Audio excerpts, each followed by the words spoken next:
Mark సువార్త 1వ అధ్యాయము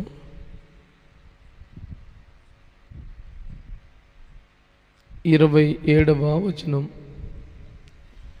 అందరూ విస్మయముంది, ఇదేమిటో, ఇది క్రొత్త బోధగా ఉన్నదే, ఈయన అధికారముతో అపవిత్రాత్మలకును ఆజ్ఞాపింపగా అవి ఆయనకు లోబడుచున్నవని ఒకనితో ఒకడు చెప్పుకొనిరి. ప్రేమ కలిగిన మా మహాపరిశుద్ధ తండ్రి, యేసుక్రీస్తు రక్తము ద్వారా మీ కృపాసనం చేరి ప్రార్థించుచున్న మీ అల్పదాసుని కనికరించండి. అగ్ని చేత కాల్చి పుటము వేసి పరిశుద్ధపరచండి. నీ సేవకునిగా యేసుక్రీస్తు నామములో మీ పాదాలు పట్టుకుని ప్రార్థన చేస్తున్నాం. ఇప్పటికీ ఎప్పటికీ నేనే తగ్గాలి, మీరు హెచ్చాలి. అందుచేత వధించబడినట్లున్న ఈ పశువుని అగ్ని చేత కాల్చి మరుగు చేసి మీరు మాత్రమే ప్రత్యక్షమై మీకు ఇష్టమైన కార్యాలన్నీ మీ శైలిలో మీ స్థాయిలో జరిగించుకొనండి. ఆటంకాల అభ్యంతరాలు శోధనలు ఇస్తున్నాములు కొట్టివేస్తున్నాం. మీ కృపా మహిమకు కీర్తి కలిగే బలమైన కార్యాలు చేసి మహిమ పొందగలరని యేసు పరిశుద్ధ నామములో ప్రార్థించి వేడి పొంది ఉన్నాము తండ్రి, ఆమేన్.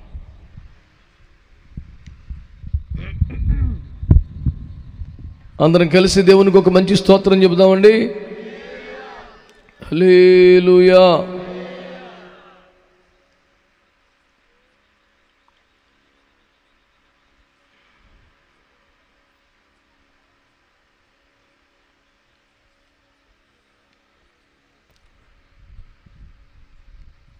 దేవుని వాక్యాన్ని మనము ధ్యానం చేసుకుందాము. యేసుక్రీస్తు ప్రభువారు శరీరము దాల్చి భూమి మీద మహిమకరమైన సేవలు చేస్తున్న కాలంలో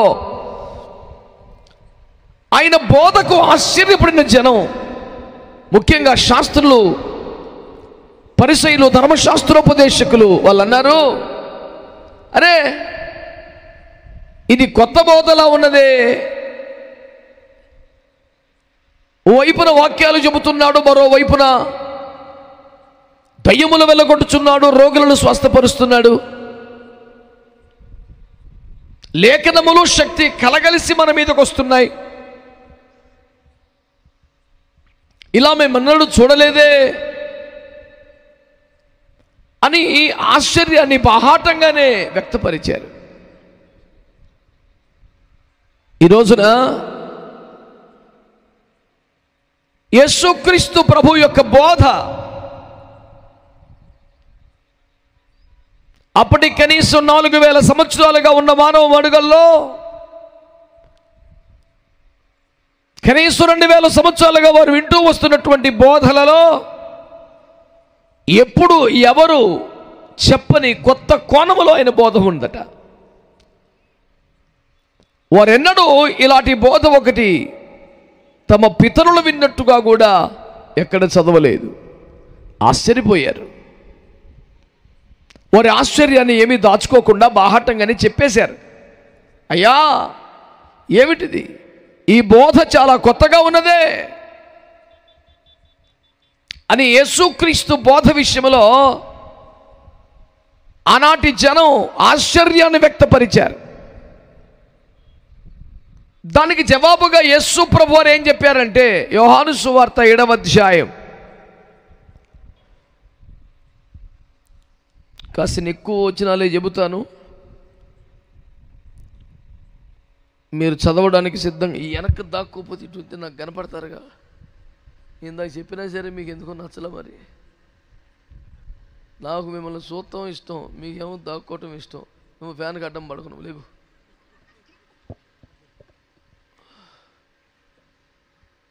అది పెట్టింది నా ఈ బుక్ పెట్టారు, నువ్వు దానికి అడ్డం. మళ్ళీ యోహాను సువార్త 7వ అధ్యాయం 16వ వచనం చదువుతారా? అందుకు యేసు, నేను చేయు బోధ నాది కాదు, నన్ను పంపిన వానిదే. దేవునికి స్తోత్రం చెప్పండి గట్టిగా. హల్లెలూయా. ఈ రోజున కన్వీనర్ గారి పనేక వాక్యాలు చదవటమే. హల్లెలూయా. శ్రద్ధగా దేవుని మాటలు కానీ వినగలిగితే ప్రభువు నేర్పిస్తున్న ఒక చక్కని బోధ మీ దృష్టికి తీసుకొచ్చే ప్రయత్నం చేస్తున్నాను. యేసయ్య బోధ అనండి. మంచిదా కాదా చెప్పాలి గట్టిగా. కానీ ఆ ప్రజలు ఏమన్నారు? చెడ్డదనే అనలేదు కానీ చాలా కొత్తగా ఉంది. ఏం బోధ బాబు ఈ బోధ? మా వాళ్ళు ఎవరంటే చెప్పలేదే. మోషే కాడి నుంచి అందరి బోధలు మాకు తెలుసు.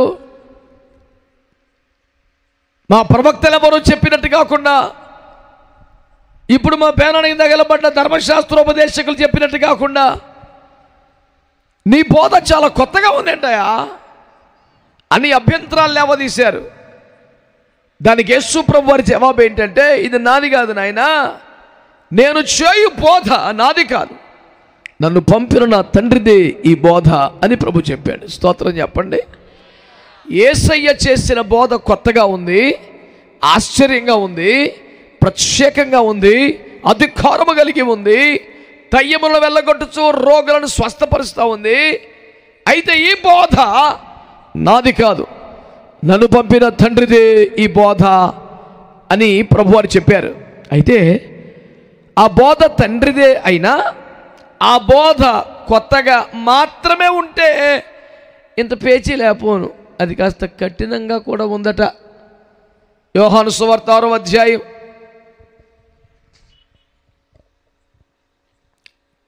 60వ వచనం.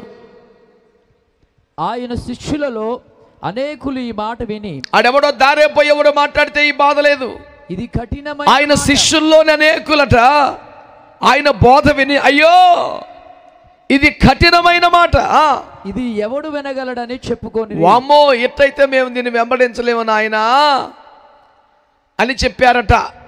ఈ రోజున గమనించాలి, యేసయ్య బోధ కొత్తగా ఉంది, యేసయ్య బోధ అధికారముతో ఉంది, యేసయ్య బోధ ఆశ్చర్యకరంగా ఉంది. అదే సమయంలో యేసయ్య బోధ కఠినంగా కూడా ఉందంట. ఆయన బోధ విన్న వాళ్ళు దారేపోయే వాళ్ళు బయట వాళ్ళు కాదు, శిష్యులు. ఆయన శిష్యులు అనేకులు, అమ్మో ఇది ఎట్టి కఠినమైన మాట, ఇలాగైతే మా వల్ల కాదు నాయనో అని 66 నుంచి చదువు నాన్న. 66 నుంచి. అప్పటి నుండి ఆయన శిష్యులలో అనేకులు వెనుక తీసి మరి ఎన్నడూనూ ఆయనను వెంబడింపలేదు. కాబట్టి యేసు, వెనకబడిపోయింది ఎవరో, వెనక తీసింది ఎవరో, మాకొద్దరా బాబు ఈ బోధ అని ఇక ఎప్పటికీ యేసుని వెంబడించుకొని వెనక్కి వెళ్ళిపోయింది ఎవరు? నేను శిష్యులే. చూడడానికి వచ్చిన వాళ్ళు, వినడానికి వచ్చిన వాళ్ళు, స్వస్థతల కోసం వచ్చే రొట్టె చేపల కోసం వచ్చిన వాళ్ళు వెనక్కిపోయారని అర్థం చేసుకోవచ్చు. వామ్మో మా వల్ల కాదయ్యో ఈ బోధ, ఇది చాలా బాధగా ఉంది. అందుకని మావుడు ప్రారంభంలో ఆ మాట అనేశాడు. అది కరెక్టే కదా అని నేను కూడా ఏమనలేదు. అయ్యో ఈ బాధ కొత్తగా ఉంది అన్నాడు. అవును, ఇది కొత్త బాధ క్రైస్తవులకి, శిష్యులకే కొత్త బాధ వచ్చింది. అమ్మ బాబోయ్ ఇది ఎట్టి కఠినమైన మాట, ఇలాగైనా ఇతరుని ఎడాలకు వెంబడింపగలమని ఆనాటి నుండి అనేకులు, ఆయన శిష్యులలో అనేకులు వెంబడించట్లు వెనక్కు తీసి మరి ఎన్నడూ ఆయన వెంబడించలేదంట. తెచ్చే మా కొద్ది బోధని. యేసయ్య అంటే గౌరవం, ఆయన పరిశుద్ధత మీద నమ్మకం, ఆయన బోధల పట్ల విపరీతమైన ఆసక్తి ఏర్పడింది, ఆయన అద్భుతాలు ఆశ్చర్యాలు చూసి కొత్త గొప్ప మేలు పొందారు, అంతా బాగానే ఉంది. వాళ్ళ ప్రాబ్లం ఎక్కడ వచ్చిందంటే బోధ కఠినంగా ఉంది అనండి. ఎంత కఠినం అంటే శిష్యత్వానికి అప్పగించుకొని వెంబడిస్తున్న వాళ్ళే మాకొద్దయ్యో ఈ బోధ, మేము వల్లే మీ బాధ అని వెంబడించులో వెనక్కి తీసి వెళ్ళిపోయారంట. వెళ్ళిపోయిన వాళ్ళు మళ్ళీ ఇంకెప్పుడు రాలేదంటే యేసయ్య దగ్గరికి. ఆ సందర్భాన్ని పట్టుకొని తన 12 మంది శిష్యులు ఉన్నారుగా ఫస్ట్ వాళ్ళు, వాళ్ళని అడిగాడు, కంటిన్యూ చేయను ఆయన.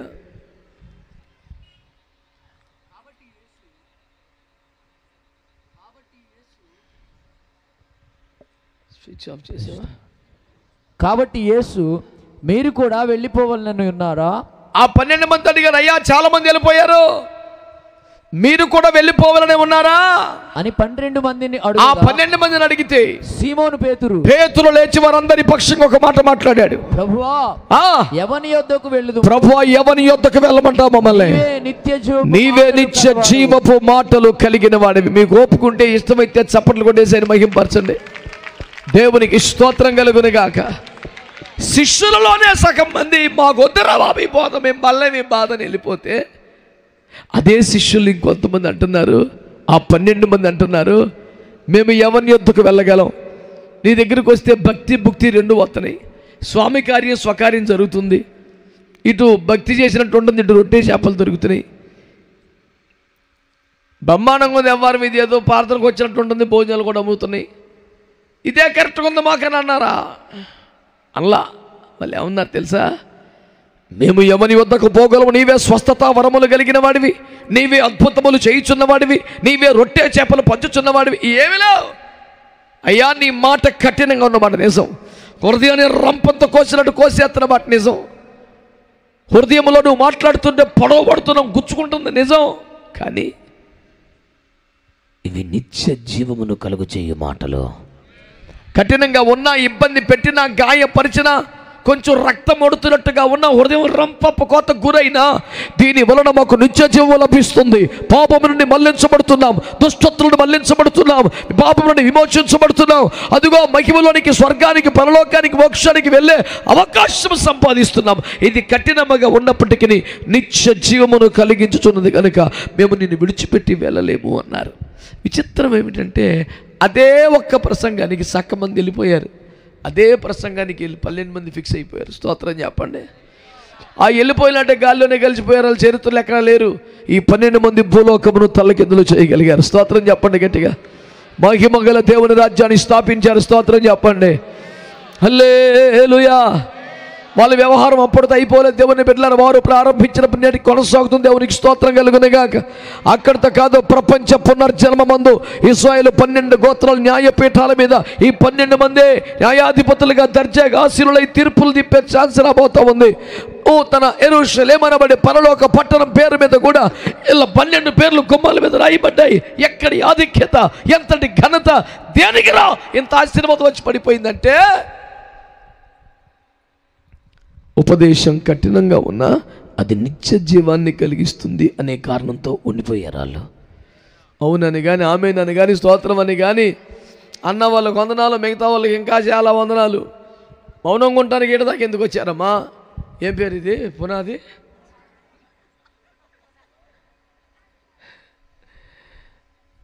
దేవునికి స్తోత్రం చెప్పండి. నేను కోరుకుంటున్నాను పునాది బాగుండాలని. హల్లెలూయా. ఎవరికైనా కోపం వచ్చి పెట్టారని నాకు తెలియదు కానీ హల్లెలూయా. నేను నమ్ముకున్న దేవుడు, స్తోత్రం చెప్పండి గట్టిగా. భూమికి పునాదులు వేసిన వాడు, దేవునికి స్తోత్రం కట్టుకునిగా. మానవ జీవితానికి నిర్మాణకుడు, స్తోత్రం చెప్పండి గట్టిగా. ప్రతి ఇల్లు ఎవడైనా ఒకడు కట్టుని కానీ సమస్తమును కట్టుచున్నవాడు దేవుడే అని వాక్యం తెలియజేస్తా ఉంది. హల్లెలూయా. ఇంటిని కట్టించవద్దు, దేవుని కృపని కీర్తన గ్రంథం తెలియజేస్తూ స్తోత్రం చెప్పండి గట్టిగా. హల్లెలూయా. ప్రపంచంలో నిర్మించి నిర్వహించుచున్నవాడు దేవుడని హెబ్రీ పత్రిక తెలియజేస్తుంది. స్తోత్రం చెప్పండి గట్టిగా. కనుక ఈ రోజున మీకు వినిపడబడుతున్న వాక్యం, ప్రకటిస్తున్న దేవుని మాట,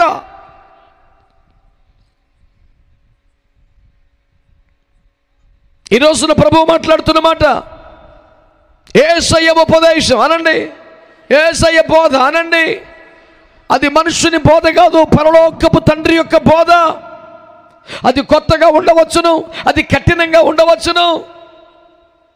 ఆ మాటలు వింటుంటే మంట పుట్టవచ్చు, ఆ మాటలు వింటుంటే హృదయంలో పొడవబడవచ్చు, కానీ అది దుష్టత్వము నుండి మళ్ళిస్తుందట.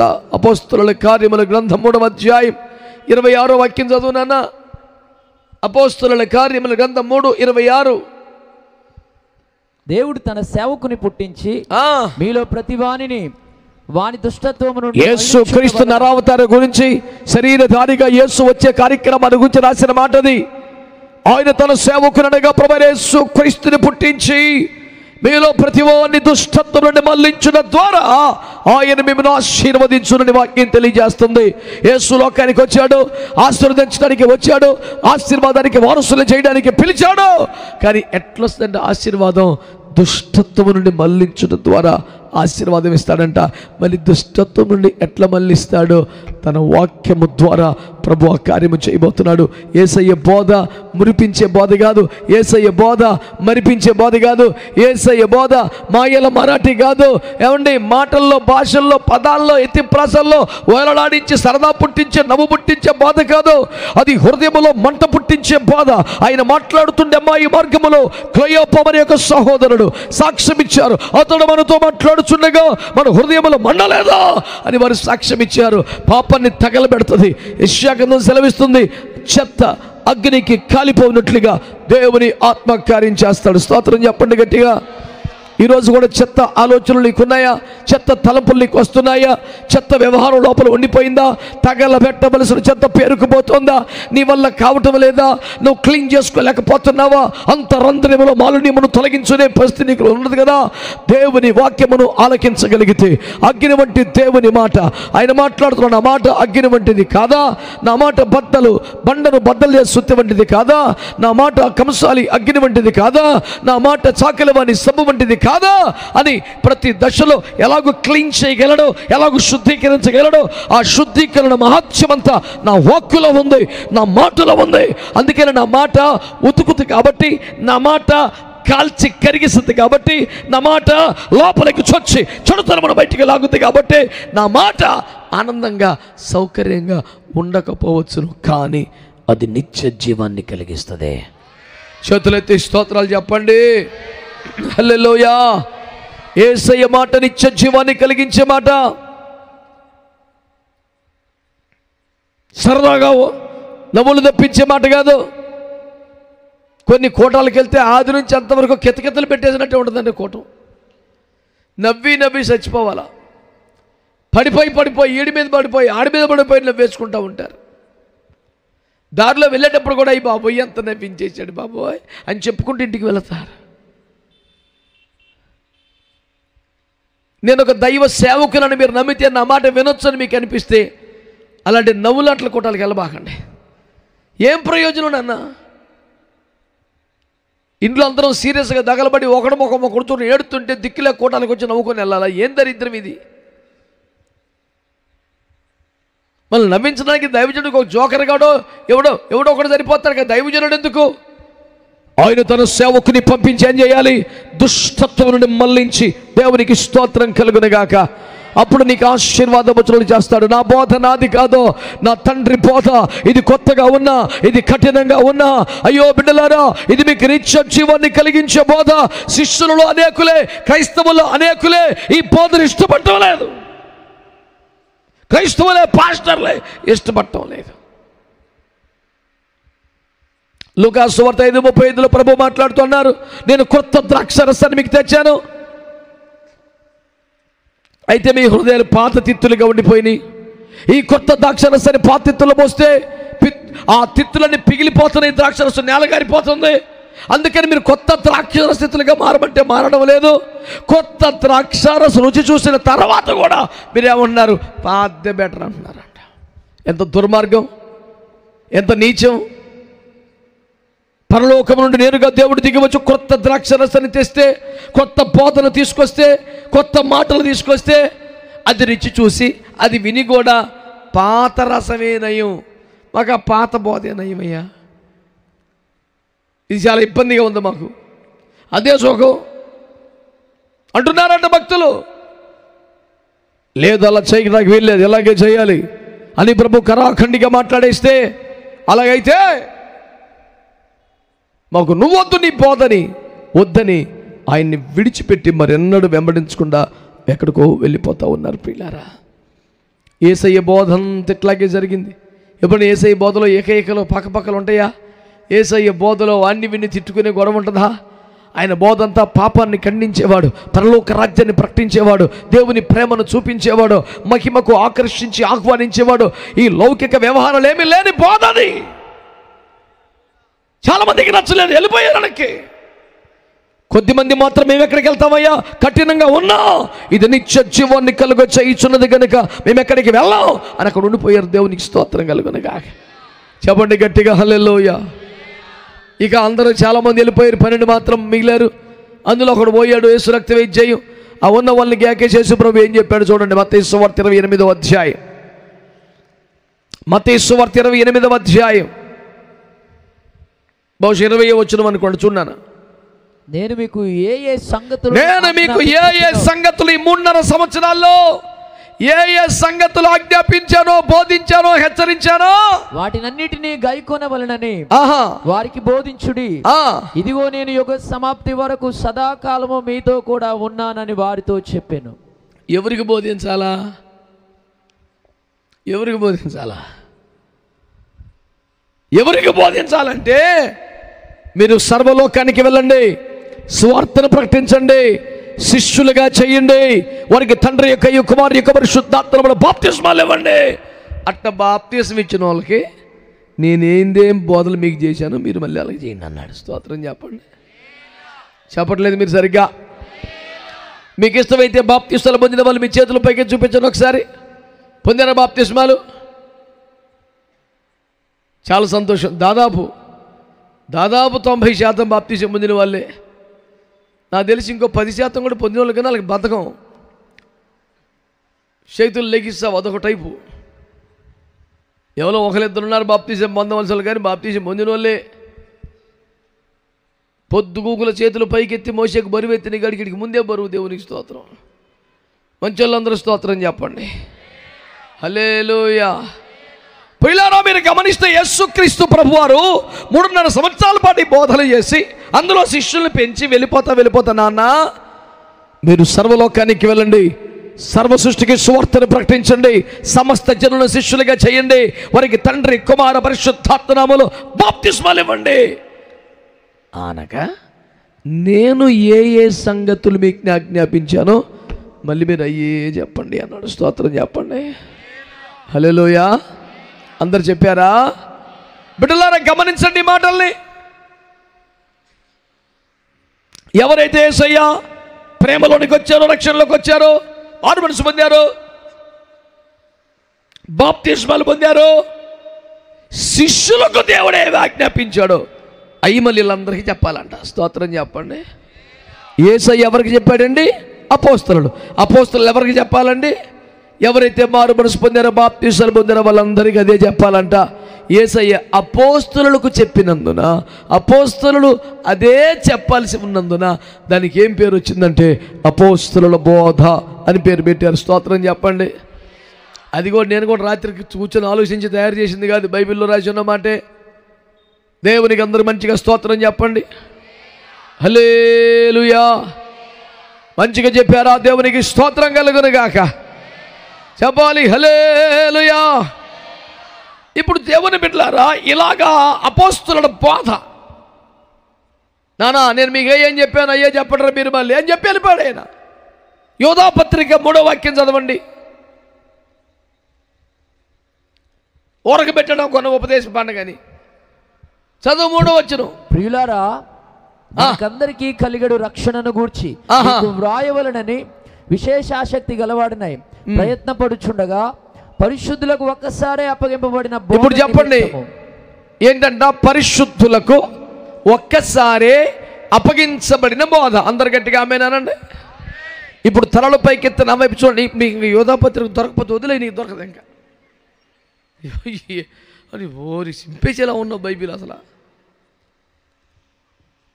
అది ఎక్కడ ఉంటుందో సుమారుగా తెలిస్తే తప్ప, లేదా దీపం వెలిగించి చీపురు తెచ్చి ఇల్లంతా ఊడ్చి ఆ నాని వెతకాలంట. నీ పరిస్థితి దొరకదు ఇంకా. రోజు బైబిల్ చదువుకుంటారు బాబు ఇంట్లోని. క్యాలెండర్ కాడ తారీఖు దగ్గర ఏలు పెట్టి వెళ్ళిపోతున్నారు డ్యూటీకి. ఈ దొంగ బుద్ధి నశించునుగా. కమ్మగా కాసేపు మంచి వాక్యాలు చదువుకొని వెళ్ళొచ్చుగా. దేవునికి స్తోత్రం కలుగునుగా. హల్లెలూయా. ఇప్పుడు గమనించండి, యేసుప్రభు పరిశుద్ధులకు ఒక్కసారే అప్పగింపబడిన బోధ అనండి. అనాలి గట్టిగా. ఇప్పుడు పరిశుద్ధులు అంటే ఎవరు? బైబిల్ గ్రంథములో అపోస్తలులను పరిశుద్ధులు అనే పర్యాయ పదంతో పిలుస్తాడు.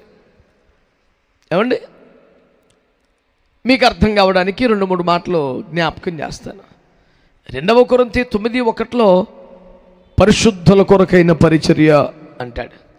1 కొరింథీ 16:1 పరిశుద్ధుల కొరకైన చందా విషయంలో అంటాడు. రోమాపత్రిక 16:1 ఫీబే అనే సంఘ పరిచారకురాలను పరిశుద్ధులకు తగినట్లుగా చూడండి అంటాడు. ఇలా పరిశుద్ధులు పరిశుద్ధులు అని మాట్లాడుతున్నప్పుడల్లా ఆయన మనస్సులో ఉన్నది ఎవరంటే అపోస్తలులు, అపోస్తలులు, అపోస్తలులు. ఆమేనండి. ఇప్పుడు పరిశుద్ధులకు ఒక్కసారి అప్పగించబడిన బోధ అంటే అర్థం ఏంటంటే అపోస్తలులకు ఒక్కసారే అప్పగించిన, వన్స్ ఫర్ ఆల్, ఒక్కసారే అప్పగించిన బోధ అంటే అర్థం ఏంటంటే దఫాలుగా ఇవ్వలేదు, దశల వారీగా ఇవ్వలేదు, ఒకసారి ఇచ్చేసాడు అంతే. కృష్ణా గుంటూరు జిల్లాలో విశేషం ఏంటి, ఎప్పటికప్పుడు వీళ్ళకి మళ్ళీ కనపడాలి, లేకపోతే యేసుప్రభుని కూడా సరే బయట పెట్టవలసిందే. ప్రతిదీ ప్రార్థన చేస్తే అయ్యా దేవుడు ఏం చూపించాడు అయ్యా. నేను కొత్తగా ఆగిరిపల్లి వెళ్ళినప్పుడు నన్ను అడిగారు, ఎవరు ప్రార్థన చేసిన దేవుడు ఏం చూపించాడు అన్నారు. అమ్మ నాకేం చూపించలేదు అమ్మ, నాకు అసలు అట్లాంటి వరమే లేదు నా బతుక్కి, బైబిల్ చదువుకోవటం నాకు అర్థమైన కాడికి మీకు చెప్పటమే తప్ప నాకు అంతకని తెలిసావదు అని ఎంత ఊరుగా నీకు చూపించకపోతే ఎవరు చూపిస్తాడంటే నేనేం చేసి వచ్చేది, అసలు అట్లాంటిది నాకేమి లేదు తల్లి, నేను దండం పెడతాను. నాకు వాక్యం చదువుతుంటే వాక్యంలో దేవుడు ఏ సంగతులు నేర్పించాడో పాటించిన కాడికి పాటించి మీకు చెప్తున్నాను తప్ప నాకు అంతకన్నా పెద్ద విశేషం లేదంటే నాకే చూపిస్తున్నాడు దేవుడు, నీకు చూపించాలంటే మరి నేనేం చేయను. కొన్ని సంవత్సరాలు ఎంటబడ్డారు, నీకేం చూపించాడు చెప్పని, ఇక కనికరించి వదిలేశారు ఈ మధ్య ఏమంటలా. ప్రతిదీ కూడా ఊరు వెళ్ళా వద్దా, దేవుడు ఏం చూపించలేదు రాత్రి ప్రార్థన కూడా చేశా, రేపు పొద్దున ఊరు వెళ్ళాలంటే రాత్రి ప్రార్థన చేస్తే బస్సు ఎక్కుతున్నట్టుగా కనపడితేనా, లేకపోతే క్యాన్సిల్. విశ్వాసంతో అడిగేసే సీనే లేదు, కనపడితేనే యేసు రక్తం ఏం చేయి.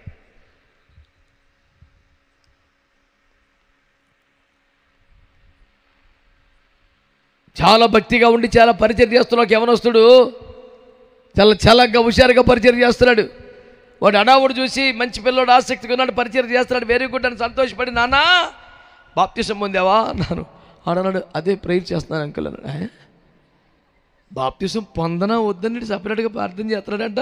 వీడికి రాత్రికి SMS పెడతాడంటే యేసుప్రభు పర్లేదు పొందరని. ఇప్పుడు బైబిల్ నిండా బాప్తిసం పొందమని రాసి ఉందా లేదా సెట్ అవుతాడికి, నేను కనిపెట్టి ప్రార్థన చేస్తున్నాను అన్నాడు. అంటే యేసుప్రభు మళ్ళీ సపరేట్గా అడిగి చెప్పాలి పర్లేదురా పొందరా ఏం కాదులే అని. మరి ఏమని ప్రార్థన చేస్తుంటాడు వీడు, పొందపోయినా పర్లేదంటావా, ఏమన్నా వెసులుబాటు ఉందా అని అడిగాడంటావా. అసలు వీడు ఏమడిగాడు, వీడు శీతాకాలం చలిగా ఉండిద్దిగా వేసవకాలం పొందితే నీ లోపల రాకుండా ఆపుతావా. వీడేమడుకుంటాడు, పనికి మాలిన మాటలు పనికి మాలిన వేషాలు, అంతటా అందరూ మారు మనసు పొందాలని, రక్షణ పొందవలసిందేనని, లేకపోతే బాప్తిసం పొందకపోతే రక్షణ రాదని ఇంత ఖండితంగా వాక్యం చెప్తుంటే అదే ప్రేయర్ చేస్తున్నాడు అంకుల్ అంటే.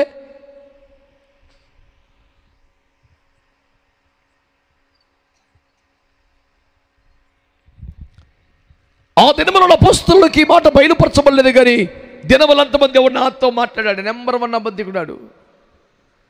దీనికి ఇంకేం కలుపుతాక లేదంట, పరిశుద్ధులకు ఒక్కసారే అప్పగించేశాడు. స్తోత్రం చెప్పండి గట్టిగా. దీంట్లో కొత్తగా చేర్చబడేది ఏమీ లేదు, దీంట్లోకి యాడ్ చేసేది ఏమీ లేదు, ఒక్కసారే ఇచ్చేసాడు వాళ్ళకి. అబ్బాయి ఇది బోధ విన్నావా, నేనేం చెప్పాను అదే చెప్పండి మీరు వెళ్ళి, ఇంకేం కలుపుతాక తీసేస్తాక లేదు. దేవుని ప్రజలారా శ్రద్ధగా ఈ మాటలు వింటున్నారా?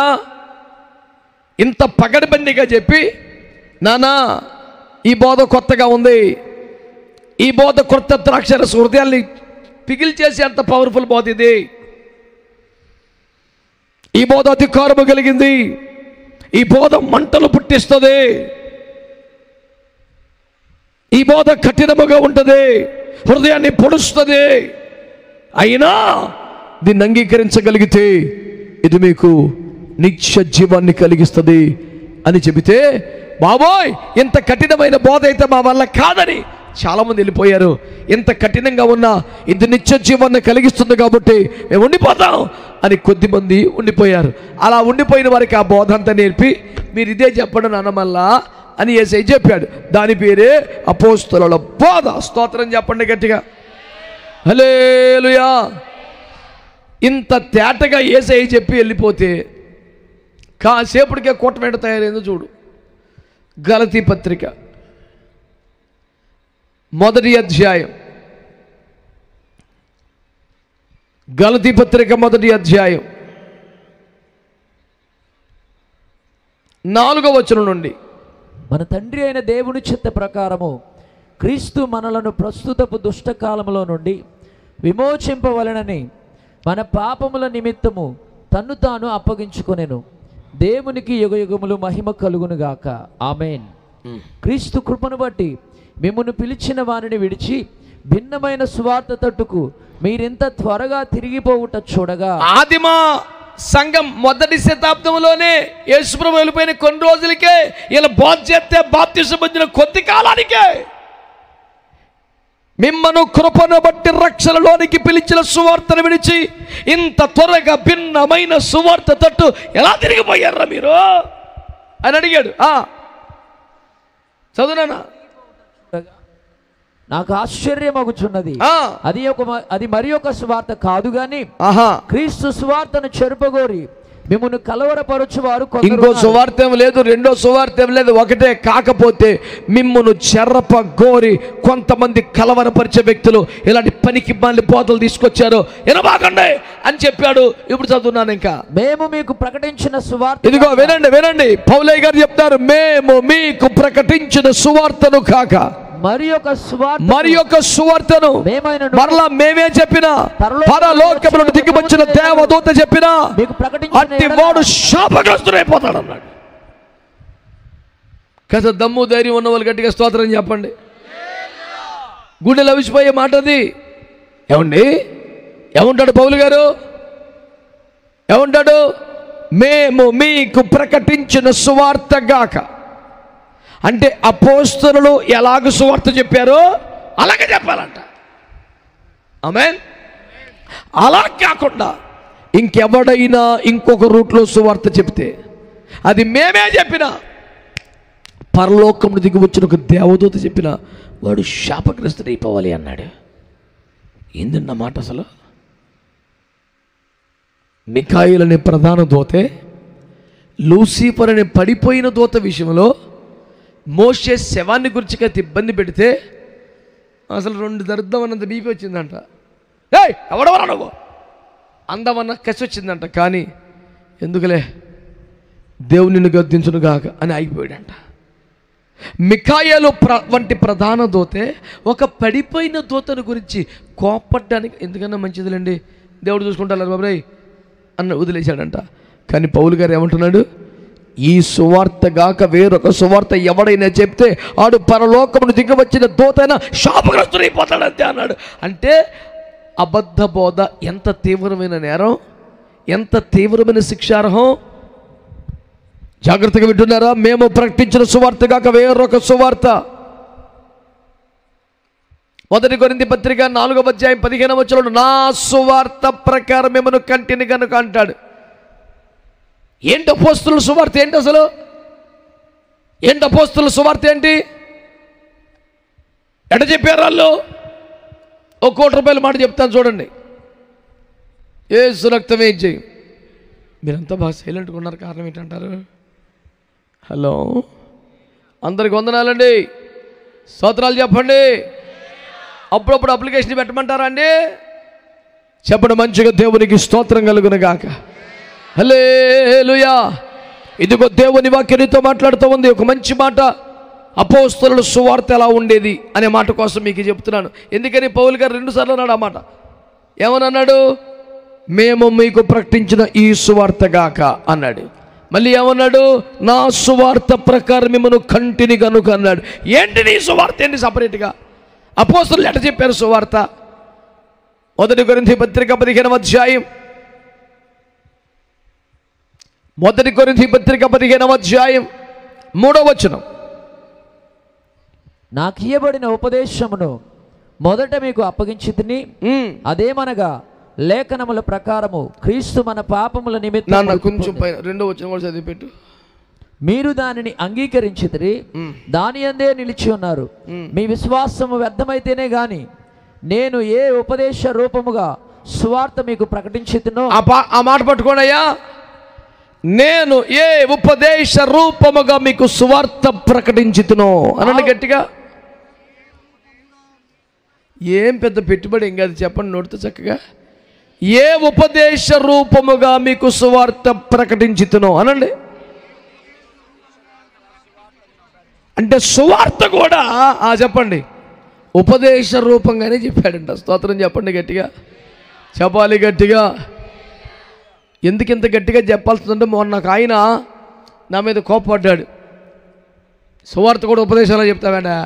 సువార్త వేరు ఉపదేశం వేరు. ఇప్పుడు అరిచేత్తం కాదు, స్టేజ్ ఎక్కి మైకి పట్టుకొని తెలుసుకోవాలి నేర్చుకోవాలి అందుకే అని నా మీద కలబడిపోయాడు. ఆయనంత కలబడిపోతాక ధైర్యం ఎందుకు వచ్చిందని నేను బైబిల్ కాలేజీకి వెళ్ళలేదు, ఎక్కడ నేర్చుకోలేదని 10 సార్లు చెప్పుకోవటం వల్ల ఆయనకి దొరికిపోయాను. అందుకే నేర్చుకోవాలి మరి, ఓ రోడ్డు ఎక్కేస్తాం కదా పద్దాక అని కలబడిపోయింది నా మీద. మీ సంఘంలో చెప్పుకో ఉపదేశం. సువార్త చెప్పినప్పుడు చాలా ప్లెయిన్గా సింపుల్గా ఉండాలి. దేవుని స్తోత్రం తెలుసు నేర్చుకో అని కలబడిపోయి. అలాగే అయ్యగారు తప్పకుండా మరి నాకు బైబిల్ ట్రేజింగ్ లేదు కదండి తెలుసు, మరి అందుకే చెప్పేది అని ఇంకా మనోడే గడిచిపోతే కోడిగుడ్డు కొట్టి ముఖాన్ని ఎత్తి ఆమ్లెట్ అయిపోద్ది, అంత వేడుకున్నాడు మనిషి. కోపం సీరియస్గా ఉన్నాడు. నేను ఆయన కొంచెం చల్లబరిచి జాగ్రత్తగా అయ్యా మరి ఇక్కడ మొదటి కొంచెం ఏముంది మొదటి 15లో చదవమంటారా అయ్యారా? చదవ అంటే ఈ ముక్క చదివి 2వ వచనం. ఏ ఉపదేశ రూపముగా మీకు సువార్త ప్రకటించుతునో అన్నాడు. ఏంటది మళ్ళీ చదువు అన్నాడు. ఏ ఉపదేశ రూపముగా మీకు సువార్తను ప్రకటించుతునో. అలా ఉందా? అలాగే ఉందయ్యా. మళ్ళీ చదువు. ఎన్నిసార్లు చదివినా, ఎందుకని ఆ బాబు చదివాడు ఎత్తాడికి ఎప్పుడు కనపడను. నా మీద కలపడిపోతే ఒకరింత ఉద్యమం బైబిల్ చదువుతాక లేదు కదా క్యాండిడేట్కి. అట్లుందా బైబిల్ అన్నాడండి.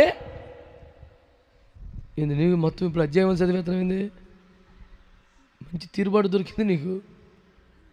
ప్రభువుకి స్తోత్రం చెప్పండి. ఎందుకు అదేనా ఇంకేమో న్యాయాధిపతులు చదువుతున్నావా? దేవునికి స్తోత్రం చెప్పండి. హల్లెలూయా. మా పిల్లవాడాలి, అందుకే నేను కొంచెం చదువుగా అంటున్నాను, ఏమనుకోబాకండి. దేవునికి స్తోత్రం కలుగునుగాక. ఏ ఉపదేశ రూపమును మీకు సువార్తను చెప్పితునో. దేవునికి స్తోత్రం కలుగునుగాక. ఒక సిద్ధాంతం మనసులో పెట్టుకోండి, దైవజనులు కూడా దయచేసి దీన్ని అంగీకరించండి. సువార్త కూడా ఉపదేశ రూపముగా చెప్పవలసిన అవసరం ఉంది. దేవునికి స్తోత్రం కలుగునుగాక. అందరూ స్తోత్రం చెప్పండి. హల్లెలూయా. అందరు చెప్పండి దేవునికి స్తోత్రం అని. మొదటి తెస్సలోనికీయులకు రాసిన పత్రిక 2వ అధ్యాయం, మొదటి తెస్సలోనికీయులకు 2వ అధ్యాయం ఉందా బైబిల్లో? 3వ వచనం.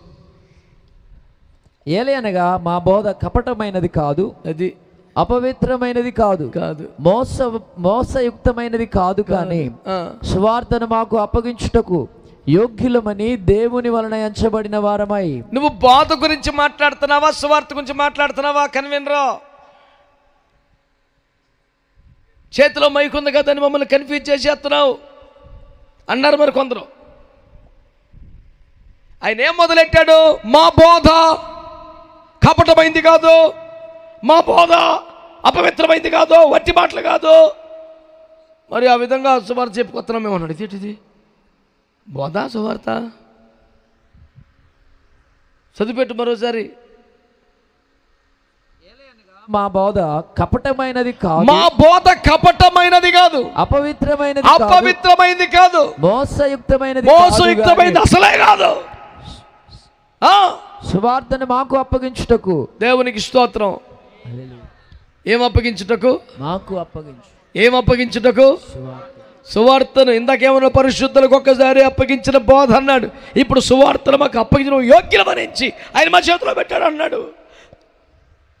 ఉపదేశము సువార్త అనండి. 2 భిన్నమైనవి, వేరైనవి, భయంకరమైన సంబంధం లేనివి అటు కాదండి. ఇది 1వ క్లాసు 2వ క్లాస్ అంతే. అసలు ఈ రెండింటికి సంబంధం లేనట్టు నువ్వు చెప్తే ఉపదేశం చెప్పుకోవా, నేను సువార్త చెప్తానని కొట్టుకొని మీ ఇద్దరు విడిపోవటం ఏంటి? ఇది ఎక్కడ పనికి మళ్ళీ విధానం? సువార్తను మాకు అప్పగించాడు, బోధన మాకు అప్పగించాడు, ఉపదేశం మాకు అప్పగించాడు. కాబట్టి యోగ్యులమైన నమ్మి దేవుడు మా చేతిలో పెట్టాడు కనుక మేము ఎట్లా చెప్తాము? ఉపదేశానుసారముగానే సువార్త చెప్తాం. ఉదాహరణకి ఈ మాట మంచిగా వినండి. శ్రమల వలన ఆయన తన కుమారుని కూడా పరిపూర్ణుని చేసెను. హెబ్రీ పత్రిక 2:6 మన రక్షకుడని యేసుక్రీస్తు కూడా శ్రమల ద్వారానే పరిపూర్ణం చేశాడు అని రాశాడు. ఇది ఉపదేశం. కానీ సువార్త ఏంటి? ఇరుకు మార్గమున ప్రవేశింప పోరాడుడి. రెండు ఒకటే. ఇందులో కొత్తవే తిప్పలరా నాయన. మనం అనేక శ్రమలు అనుభవించి దేవుని రాజ్యములో ప్రవేశింపవలెను. ఇది కూడా సువార్తే. నా నిమిత్తము సమస్త జనులు ద్వేషించబడుదురు, అంతవరకు నమ్మకం ఉంటే రక్షణ దొరుకుతుంది. ఇది సువార్తే. ఉపదేశములో నశించిపోయి సువర్ణమును శుద్ధపరచబడ్డట్లుగా క్రైస్తవుడు అనుభవానికి శ్రమ అనుభవిస్తే వాని మీద దేవుని ఆత్మ నిలిచి ఉంటుంది కనుక ఆనందించు. అవన్నీ ఉపదేశం. ఆ ఉపదేశాన్ని అనుసరించే సువార్త. శ్రమలు ఉంటాయి, ఇబ్బందులు ఉంటాయి, ఇరుగ్గా ఉండుద్ది, అయినా ఓపిక పడితేనే రక్షణ అని సువార్త చెప్పాలా. ఉపదేశాన్ని అనుసరించే సువార్త అనండి. ఇవన్నీ మీకు ఎందుకు చెప్తున్నాను? ఇప్పుడు ఎవడు పడతాడు ఏది పడితే చెప్తే ఎనబాకండి ఎల్లబాకండి అని. పాపం మన ఊరిలో కూట వెళ్ళపోతే బాగుండదులే, వెళ్ళపోతే బాగుండదని వెళ్ళావు, వినపోతే బాగుండదులే విన్నావు, రేపు పొద్దున పాటించకపోతే బాగుండదని పాటించావు. ఇంతే సంగతులు. నరకం ప్రాప్తిరస్తూ నాశనం అయిపోయింది కూట. అందుకే దేవుని వాక్యం మనతో మాట్లాడుతుంది. పూట ఉపదేశం అంటే చాలా ప్రాముఖ్యం. అది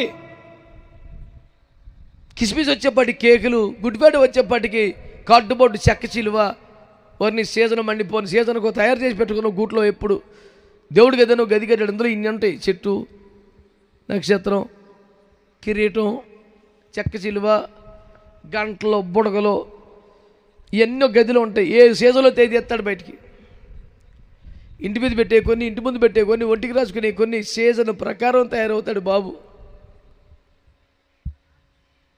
రోజుకు ఒక యాస వేసుకొని ఇంటికి వచ్చి వాడిని ఏమనంటారు? పకటేసాడు అంటారు.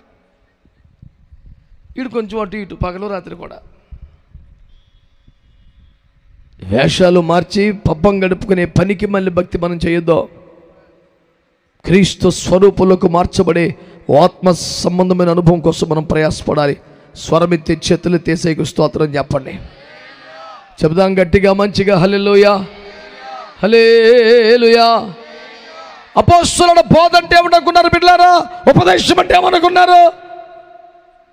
మేము పెవ్వేనండి, మేము పేర్తనండి, మేము అల్లేలియనండి, మేము చచ్చి ఓరి బాబు అల్లవట్టు అయితే పరలోకం.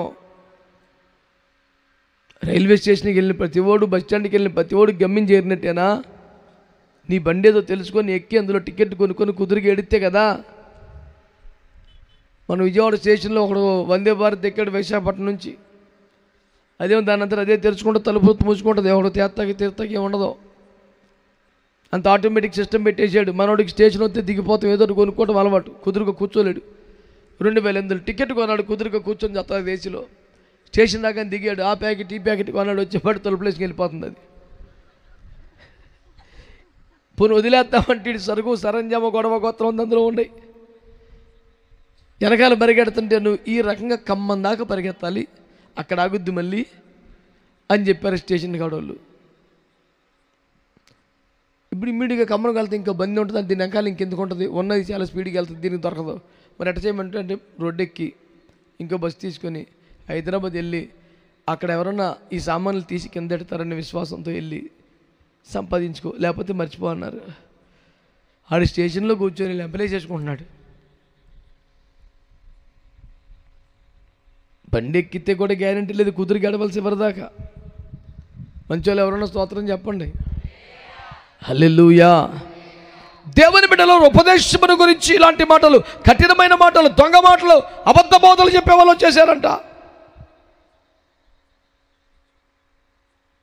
ఎఫెసీ పత్రిక 4వ అధ్యాయంలో 14వ వచనంలో ఏమన్నాడు చూడండి. మీరు బైబిల్ నమ్మకంగా తెరిచిపెట్టి నమ్మకం అందువలన చదువున్నానా?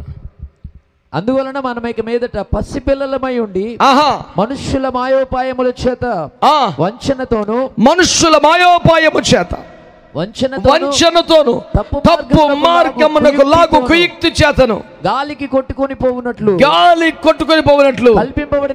కల్పించబడిన ప్రతి ఉపదేశానికి ఇటు అటు కొట్టుకొని పోవద్దు.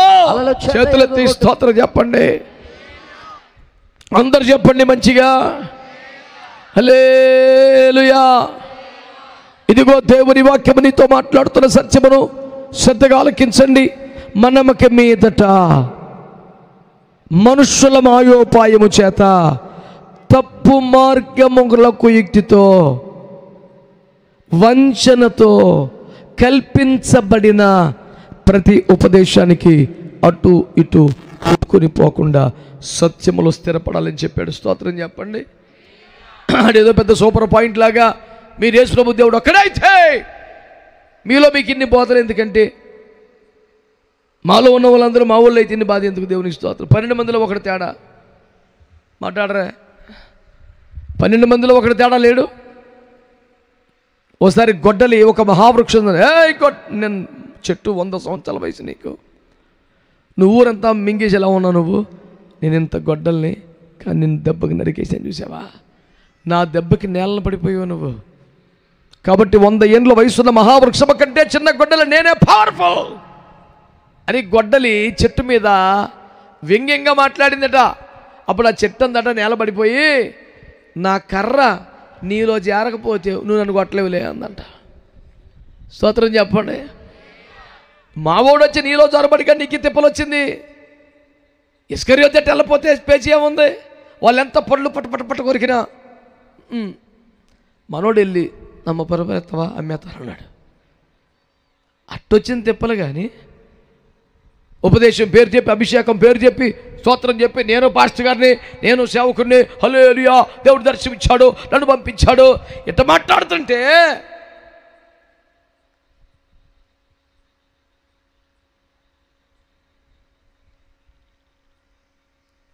దేవుని వాక్యం తేటగా తెలియజేస్తుంది.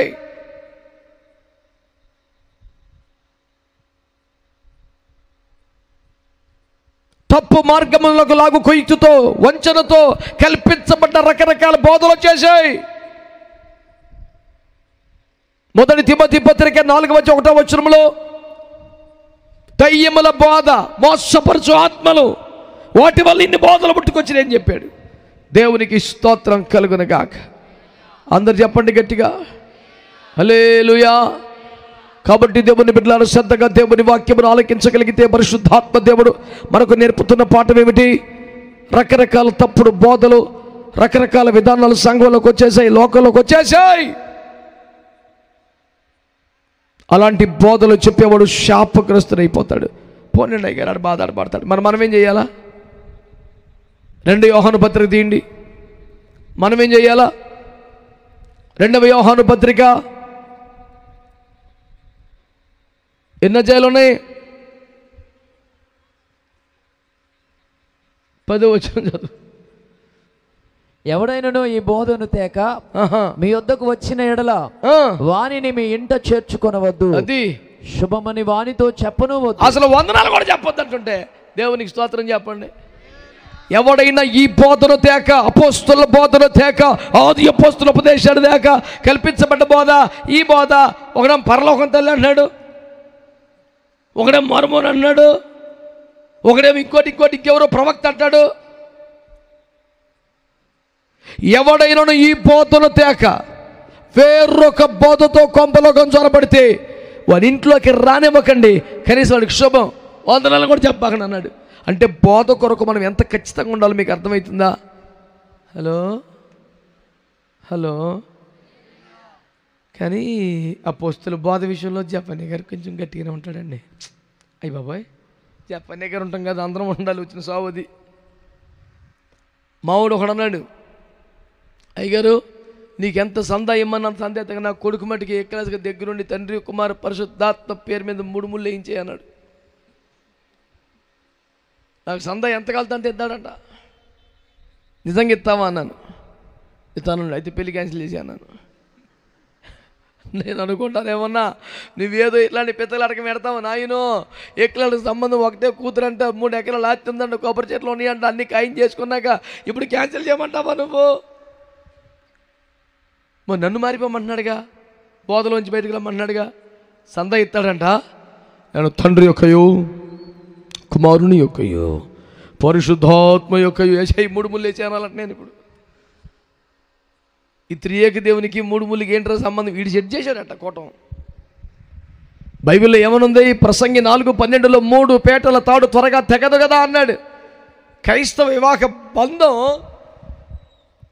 3 పేటల బంధం, 3 ముళ్ళు బంధం కాదు. తిరంగా చదివేడవరు కదా మన వాళ్ళు బైబిల్. 3 కనపడింది వదిలేశాడంటే.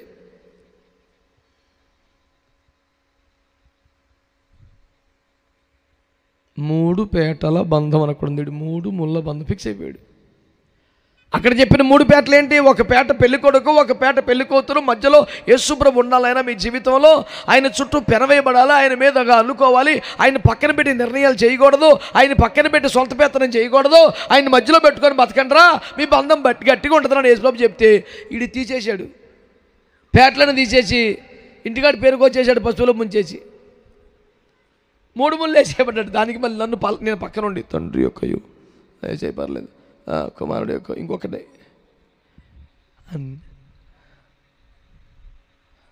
నేను అనేది ఏంటి? నేను గట్టిగా ఉంటాం కాదు నాయన. మా సంఘ పెద్ద గారికి ఒకసారి కలపడిపోయి దాని మీద ఎవడెట్టు అడిగితే మా అయ్యగారు ఒప్పుకోడు అన్నాడంట. మా అయ్యగారు ఒప్పుకోడు అంటావు వింటాను నువ్వు? వాక్యం ఒప్పుకోదనాలి కదా. అదేలండి అయ్యారు, మళ్ళీ అదే అలాంటి అంటావు. అయ్యగారు అవ్వడం మధ్యలో వాక్యంలో ఉన్నదే కదా నేను చెప్పింది. మా అయ్యగారు ఒప్పుకోడు. నన్ను ఒక విలన్గా తయారు చేసి నువ్వు హీరో అవుతాను ప్లాన్ వేసావా?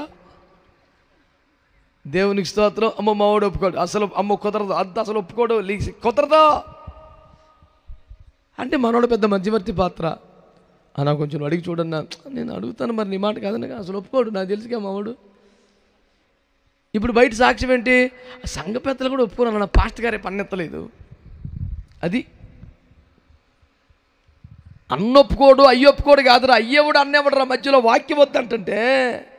నేను మీలాంటి మనిషినే కదా, నా మీద పడి చేస్తారు ఎందుకు? మారు మనసు పొందిన క్రైస్తవుల మట్టికి ఒక మంచి స్తోత్రం చెప్పండి. సగానికి సగం చెప్పలేదు అబ్బాయి, నన్నేమన్నా బాగురు.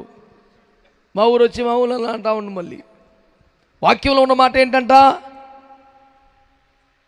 ఈ బోధ కాక వేరొక బోధను ఎవడని తీసుకుని వస్తే వాళ్ళ ఇంటిలోనికి రానివద్దు, కనీసం వాడికి శుభమని కూడా చెప్పొద్దు. చాలా అయ్యా, 3 పుస్తకాలు పట్టుకొచ్చావు కానీ మరేది గెలా అని పంపించేయాలంట. దేవునికి స్తోత్రం కలుగునుగా. అందరూ మంచిగా దేవునికి స్తోత్రం చెప్పండి. హల్లెలూయా, హల్లెలూయా. దేవుని బిడ్డలారా, మీరందరూ మంచిగా ఒక మాట చెప్పండి. రోమాపత్రిక 6వ అధ్యాయంలో ₹1,00,00,000 మాట ఉంది. రోమాపత్రిక 6వ అధ్యాయం 17వ వచనం. ఇది మీకు కంట దాకా రావాలి. మీరు పాపమునకు దాసులై ఉంటిరి, కానీ ఏ ఉపదేశ క్రమమునకు మీరు అప్పగింపబడితిరో దానికి హృదయపూర్వకముగా లోబడిన వారై. ఆగండి,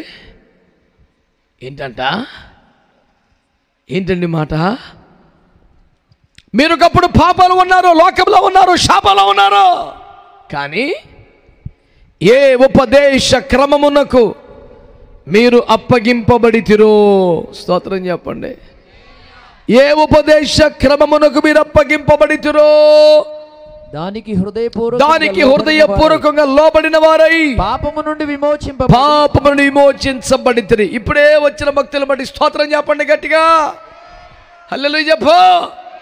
ఏమంటుంది? పాపము నుండి విమోచించబడి అనండి. అదేంటి పెట్టుబడి ఏముంది అనండి? పాపం నుండి విమోచించబడి అనండి. పాపము నుండి ఎట్లా విమోచించబడ్డారట? ఏ ఉపదేశ క్రమమునకు మీరు అప్పగించబడ్డారో దానికి హృదయపూర్వకముగా లోబడిన వారై పాపము నుండి విమోచించబడ్డారు. అంటే మనం పాపంలోంచి బయటికి రావాలంటే ఏ రక్తమే జయము సిలువ రక్తం సరిపోదా? ఏ రక్తం, కలవర రక్తం, ఏ రక్తం, సిల్వర్ రక్తం, ₹100 నూనె కొన్నాను, చాలపోతే ఖర్చు కొన్నాను, మొన్న తెచ్చాను, 2 తెచ్చాను, అవ్వదురా. పనికి మళ్ళీ పనులన్నీ చేసుకొస్తారు వెళ్ళి. గలతీ పత్రిక 3వ అధ్యాయం అంటాడు, ఓ అవివేకులైన గలతీలారా, మిమ్మల్ని ఎవడు భ్రమపరిచాను? క్రీస్తు కదా మీ కొరకు సిలువేయబడింది. ఆయన కాకుండా ఇంకెవరైనా చచ్చిపోయారు మీకోసం. ఏంటో పనికిమాలి పనులు మీరు చేసేది అని కోపడ్డాడండి. ఈ రోజున దేవుని మాటలు శ్రద్ధగా వినగలిగితే ప్రభువు నీకు నేర్పించుచున్న బోధ ఏమిటి తెలుసునా? ఏమనోయ్, ఏ ఉపదేశ క్రమమునకు మీరు అప్పగించబడ్డారో దానికి హృదయపూర్వకముగా లోబడిన వారై మేము ప్రభువుకు లోపడతామండి. చాలదా? ఆయన ప్రవేశపెట్టిన ఉపదేశ క్రమమును కూడా హృదయపూర్వకంగా లోబడిన వారై, అప్పుడు పాపము నుండి మీరు విమోచించబడతారు. లేకపోతే ఉపదేశంలోకి రాకపోతే మీరు బంధకాల్లో ఉన్నట్టే. ఉపదేశంలోకి రాకపోతే పాప శాపములో ఉండిపోయినట్టే, కట్లు తెగనట్టే. ఏ ఉపదేశ క్రమమునకు మీరు అప్పగింపబడ్డారో, ఆల్రెడీ నిన్ను కన్నదేవుడు, తన రక్తంతో కొన్నదేవుడు నిన్ను ఉపదేశ క్రమానికి అప్పగించాడంట. నువ్వేం చేయాలి? హృదయపూర్వకంగా లోబడాలి. అలా అయితేనే పాపము నుండి విమోచించబడతావు, లేకపోతే అందులో ఉండిపోతావు. ప్రభు నమ్ముకున్నాం కదండి, చాలదు. హలో, బెత్లెహేముకు వచ్చినంత మాత్రం యేసు ప్రభు దొరకాల. హేరోదు దొరికాడు, యేసున్న ఇంటి దగ్గర రావాలి. బెత్లెహేముకు వచ్చేంత మాత్రం రూతమ్మ కరువు తీరల బోయసు పొలానికి రావాలి. మేము చర్చికి వెళ్తున్నామండి, ప్రార్థన సరిపోదు. ఉపదేశ క్రమంలోకి రావాలి, ఆ పరిపక్వతలోకి రావాలి, ఆ పరిపూర్ణతలోకి రావాలి, ఆ శిలువ అనుభవంలోకి రావాలి.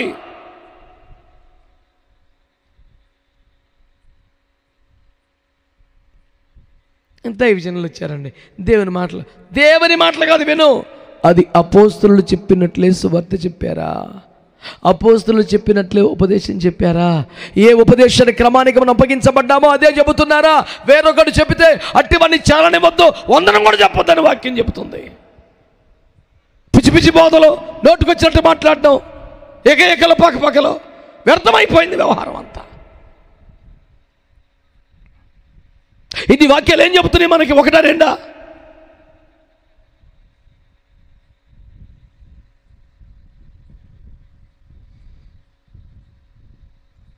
ఉపదేశం అంటే ఏమిటి?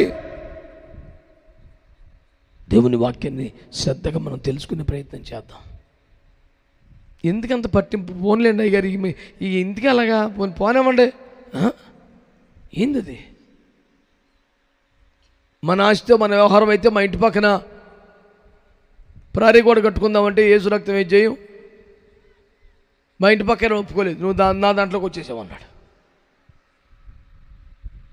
డాక్యుమెంట్ చూపించాను, డబ్బులు ఇచ్చుకొని రాయించేసామన్నాడు. ఎంఆర్ఓ గారు సర్వే పెట్టాను, ఎంఆర్ఓ గారు వచ్చి నిలబడి సర్వే చేశాడు, నువ్వు వాళ్ళు కూడా డబ్బులు ఇచ్చుకొని వేసామన్నాడు. ఇది ఏందిరా? డాక్యుమెంట్లో ఉన్న ప్రకారం కొలుద్దామంటే నువ్వు మాయ చేసి రాయించామంటాడు. ఎంఆర్ఓ గారు ఎత్తే నువ్వు డబ్బులు కమ్ముడు పోయావంటాడు. సర్వే గారు వస్తే నువ్వు ఇంకా ఆయనే దిక్కులేదు, నువ్వే ఎలక్కను. ఎట చేయాలి అసలు? అప్పుడు ఏం చేసామంటే, సరే నీకు దండవరా నాయన, నీ ఇష్టం, నీకు నచ్చిన హద్దులు నువ్వు పెట్టుకో, యువతలకు అడ్డు చేస్తాం అంటే ఆ బాబుకి నచ్చినట్టు ఈ చివరికి పెట్టేశాడు. సుమారు 200 అడుగులు పొడుగు, ఒక అడుగు పోతే ఈ చివరికి 200 అడుగు పోయినట్టే. 200 అడుగులంటే మామూలు విషయమా? మారు మాట్లాడకుండా నోరు మూసుకొని అది ఎక్కడెక్కడ అద్దులు పెడితే అక్కడ కట్టేసుకున్నాం కూడా. దేవుని స్తోత్రం. ఎందుకని? ఇష్టమంది కాబట్టి మన ఇష్టం. అలాగా పోస్తుల బాధలో 4 పాయింట్లు వదిలేత్తకవ్వదు, అది అయింది. చిత్తకు కొట్టేస్తాడు మళ్ళీ. నా పిత్రాచిత్తం కనుక, మా నాన్న ఇచ్చిన డబ్బులు కనుక జాగ్రత్త పెట్టి కొనుక్కున్నాను కనుక, పోతే పోయింది 200 గజమాలు వదిలేసుకొని తగువెందుకు? పక్కన ఇరుగు పొరుగు సమాధానం ఉండాలి. ఆస్తి పోతే పోయింది, సమాధానం పోకూడదని ఈ చివరికి 200 గజాలు అడుగులు పోగొట్టేసుకున్నాను. అలాగా అపోస్తుల బాధలు 2 పాయింట్లు తీసేస్తాకవ్వదు. ఇవి కొంచెం కఠినంగా ఉన్నాయి. అయ్యగారు, మరి మీరంతా చాలా మంచి సేవకులు, గొప్పగా వాడబడుతున్నారు, కానీ ఈ ఆభరణముల విషయంలో ఇలాంటివి కొన్ని మీరు మార్చగలిగితే మేమందరం మీ సంఘానికి వచ్చేద్దాం. దాయ్యా ఎర్ర తివాసి పరిచి కూర్చున్నాను, రండి. బోధ మార్చిమ్మంటాడు.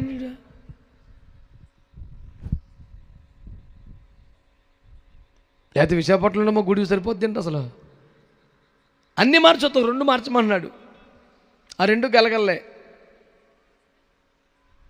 ఒకటి తగిలించేటప్పుడు, ఒకటి పెళ్లి చేసేటప్పుడు. ఈ 2 చోట్ల మౌనంగా ఊరుకో, మేము నడిపిస్తాడని నన్ను పక్కన పెట్టి వాడు తయారయ్యాడు మాకు. అలాంటి వచ్చినప్పుడు అయ్యగారు నాకు వదిలేయండి, నేను డీల్ చేస్తాను, మీరు లోపల ఉండిపోండి. వీడు ఒక చిల్లర దేవుడు తయారయ్యాడు నాకు, వీడు చక్క పెడతాడంటే బయట, నన్ను లోపల ఉండిపోమంటున్నాడు. నా ఆస్తి అయితే కనుక 200 అడుగులు వదిలేసుకున్నాను గొడవ ఎందుకని, కానీ అపోస్తుల బోధలో మనం మార్చటాకేం లేదు. అది ఆయన అప్పగించాడు, అది యథాప్రకారం చేయాల్సిందే. దేవునికి స్తోత్రం చెప్పండి. హల్లెలూయా. ఎందుకంత పంతం, ఎందుకంత పడిపోయావు? ఓ జాన్ అట్టి ఇటు ఉండొచ్చు కదా, సరిగత్తు కాదురా జాన్ అట్టి ఇటు ఉంటాకి, ఖచ్చితంగా ఉండాలంతే. ఎందుకంత పంతం అంటావా?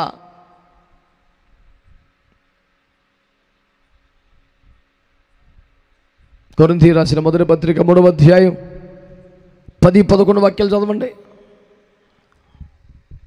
దేవుడు నాకు అనుగ్రహించిన కృప చొప్పున నేను నేర్పరి అయిన శిల్పకారుని వలె పునాది వేసి తిని, మరి ఒకడు దాని మీద కట్టుచున్నాడు. ప్రతివాడు దాని మీద ఎలాగూ కట్టుచున్నాడో జాగ్రత్తగా చూచుకొనవలెను.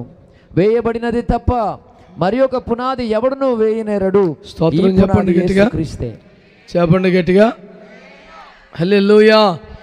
నేర్పరి అయిన శిల్పకారుని వలె నేను పునాదులు వేశాను, వేయబడినది తప్ప వేరొక పునాది ఎవడు వేయకూడదు. ప్రతివాడు ఈ పునాది మీదే ఎలాగూ కట్టుకొనిచున్నాడో జాగ్రత్తగా చూసుకోవాలి. అంటే ఈ బోధ బోధ బోధ అని కొట్టుకు తెచ్చిపోతున్నాం ఎందుకు అనుకున్నావు?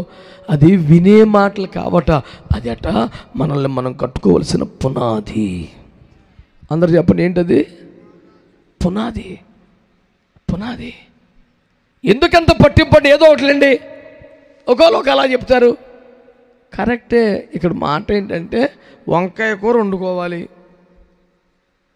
10 మందికి 10 కేజీలు వంకాయలు ఇచ్చి వండమని. 10 మంది ఒకే రుచిగా వండుతారా అండి? చూస్తే కూడా ఒక్కొక్కరిది ఇది వేరే కనపడుతుంది, రుచి తేడాగా ఉంటుంది. చూడ్డానికి వేరేగా ఉన్న, రుచి తేడాగా ఉన్న ఆ వంకాయ కూర బంగాళదుంప కూర అయిద్దా? అది చెప్పేది. ఒక్కొక్క దైవజనులు ఒక్కొక్క రకంగా బోధించవచ్చు, కానీ అదే బోధించాలి. సేమ్ నేను ఉండేట్టు నువ్వు వండలేకపోవచ్చు కదా, ఇది వంకాయ కూరేగా. వంకాయ కూర వండమంటారు, ఇంకో కూర ఉండదట.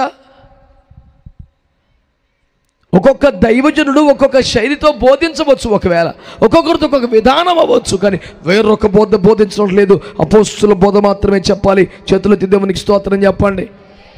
ఏదో ఒక సంఘానికి వెళ్తారేమో, ఏదో ఒక సభకి వెళ్తారేమో, ఏదో ఒక మాటలు వింటారేమో అని చెప్తున్నాను. ఈ మాటలన్నీ కూడా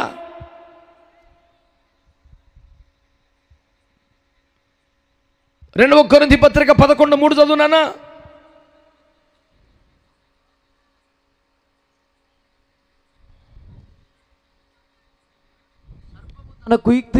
సర్పము తన కుయుక్తి చేత హవ్వను మోసపరిచినట్లు మీ మనస్సులను చెరుపబడి క్రీస్తు ఎడలనున్న సరళత నుండి పవిత్రత నుండి ఎట్లయినను తొలగిపోవునేమో అని భయపడుచున్నాను.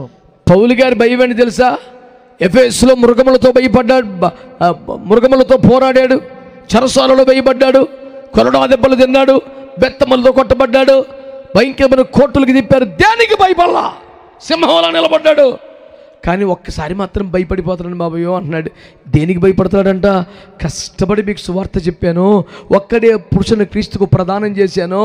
ఒకవేళ సర్పము వచ్చి క్రీస్తు ఎడల మీరు కలిగి ఉన్న సరళత నుండి మిమ్మల్ని చెడగొడతాడేమని భయపడుతున్నాను. విత్తువాడు లేనప్పుడు వచ్చి దొంగ విత్తనాలు గురుగులు విత్తాడంటగా. దైవజనులు లేనప్పుడు విశ్వాస గృహాలకు వచ్చి లేనిపోని పుస్తకాలు ఇచ్చి పనికి మాల బోధలు చెప్పి చేదు విత్తనం వేసి నాశనం చేస్తున్నారే. పౌలంతటి వాడే భయపడ్డాడు. సర్పము కుయుక్తి వలన క్రీస్తు ఎడల మీకున్న సరళత నుండి మిమ్మల్ని ఏమైనా పోడు చేస్తాడేమని భయపడుతున్నానయ్యా నేనని. పౌలంతటి మహానుభావుడికే సంఘ బిడ్డల విషయంలో భయం ఉంటే మా బోటల పరిస్థితి ఏంటి? కష్టపడుతున్నాం, సువార్త చెప్తున్నాం, ఉపవాసాలు ఉంటున్నాం, వైరాగ్యంతో బోధ చేస్తున్నాం, బతికి మాట్లాడుతున్నాం. అయినా వాడొచ్చి క్రీస్తు ఎడల మనకున్న సరళత, ఒక మంచి విశ్వాసం ఉంది, ఒక నిరీక్షణ ఉంది, ఒక క్రమం ఉంది, ఒక పద్ధతి ఉంది, అది చెడగొడతాడంట వచ్చి. అందుకనే తప్పుడు బోధలు చెప్పే కూటాలకు వెళ్ళకూడదు, ఏది పడితే సంఘానికి వెళ్ళకూడదు, ఏది పడితే సభకి వెళ్ళకూడదు, ఎవరు పడతారు గొప్పకి రానివ్వకూడదు. వేరొక బోధ చేసే వాళ్ళు వస్తే వందనం కూడా చెప్పొద్దని చెప్పట్ల వాక్యం. ప్రేమ లేకనా, భయం చెడగొడతారేమోనని.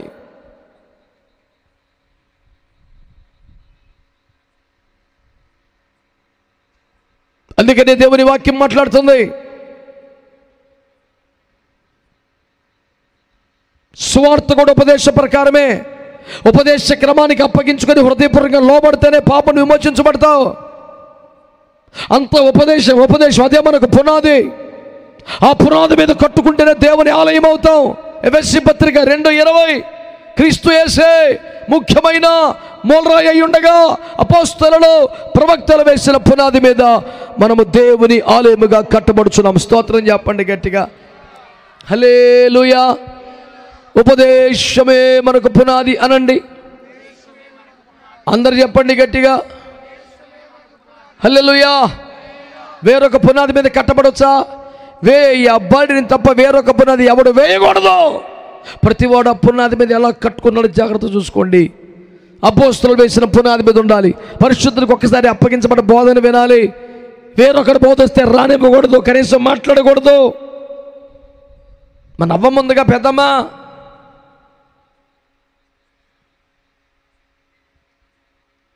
అదంగారు పని చేసుకుంటున్నా ఉన్నారు, సరదాగా తోటలో తిరుగుతూ ఉంది, మనకు తెలిసిన తోటే కదా అని ఇడు కాపు కాశాడు. సోతాను, అమ్మా ఇది నిజమా? నిజమే. తింటే మేము చచ్చిపోతామంట, మా దేవుడు చెప్పాడు. ఒకటిదే ఏం సావరా, అటు ఊరిని భయపెడతాడమ్మా మీ దేవుడు. మీకేమవుతుందో మీరు సావరు, పైగా దేవతల వలె మారిపోతారా అనేసరికి మాకు తెలివితేటలు రావటం ఇష్టం లేక, మేము దేవతల వల్లే మారిపోవటం ఇష్టం లేక, కాలు కింద చెప్పలాగా చెప్ప కింద రాయిలాగా అణిగి తొక్కి ఉంచాలని మమ్మల్ని తినదన్నాడా? అట్టయితే తినేస్తారు. కరకర నవ్వలేసింది పళ్ళన్నీ, తీసుకెళ్ళాలి ఆయనకి ఇచ్చేసింది. ఆయన కూడా ఏ పనిలో ఉన్నాడో ఏం చూసుకోలేదు. Oh my sweetheart, thank you అన్నాడు, కరకర తినేశాడు. అంతే సంగతులు. నెక్స్ట్ పరిస్థితి ఏంటి? పరువంతా పోయాక ఎంత రాకం తీసేపోయిందిరా పరువు.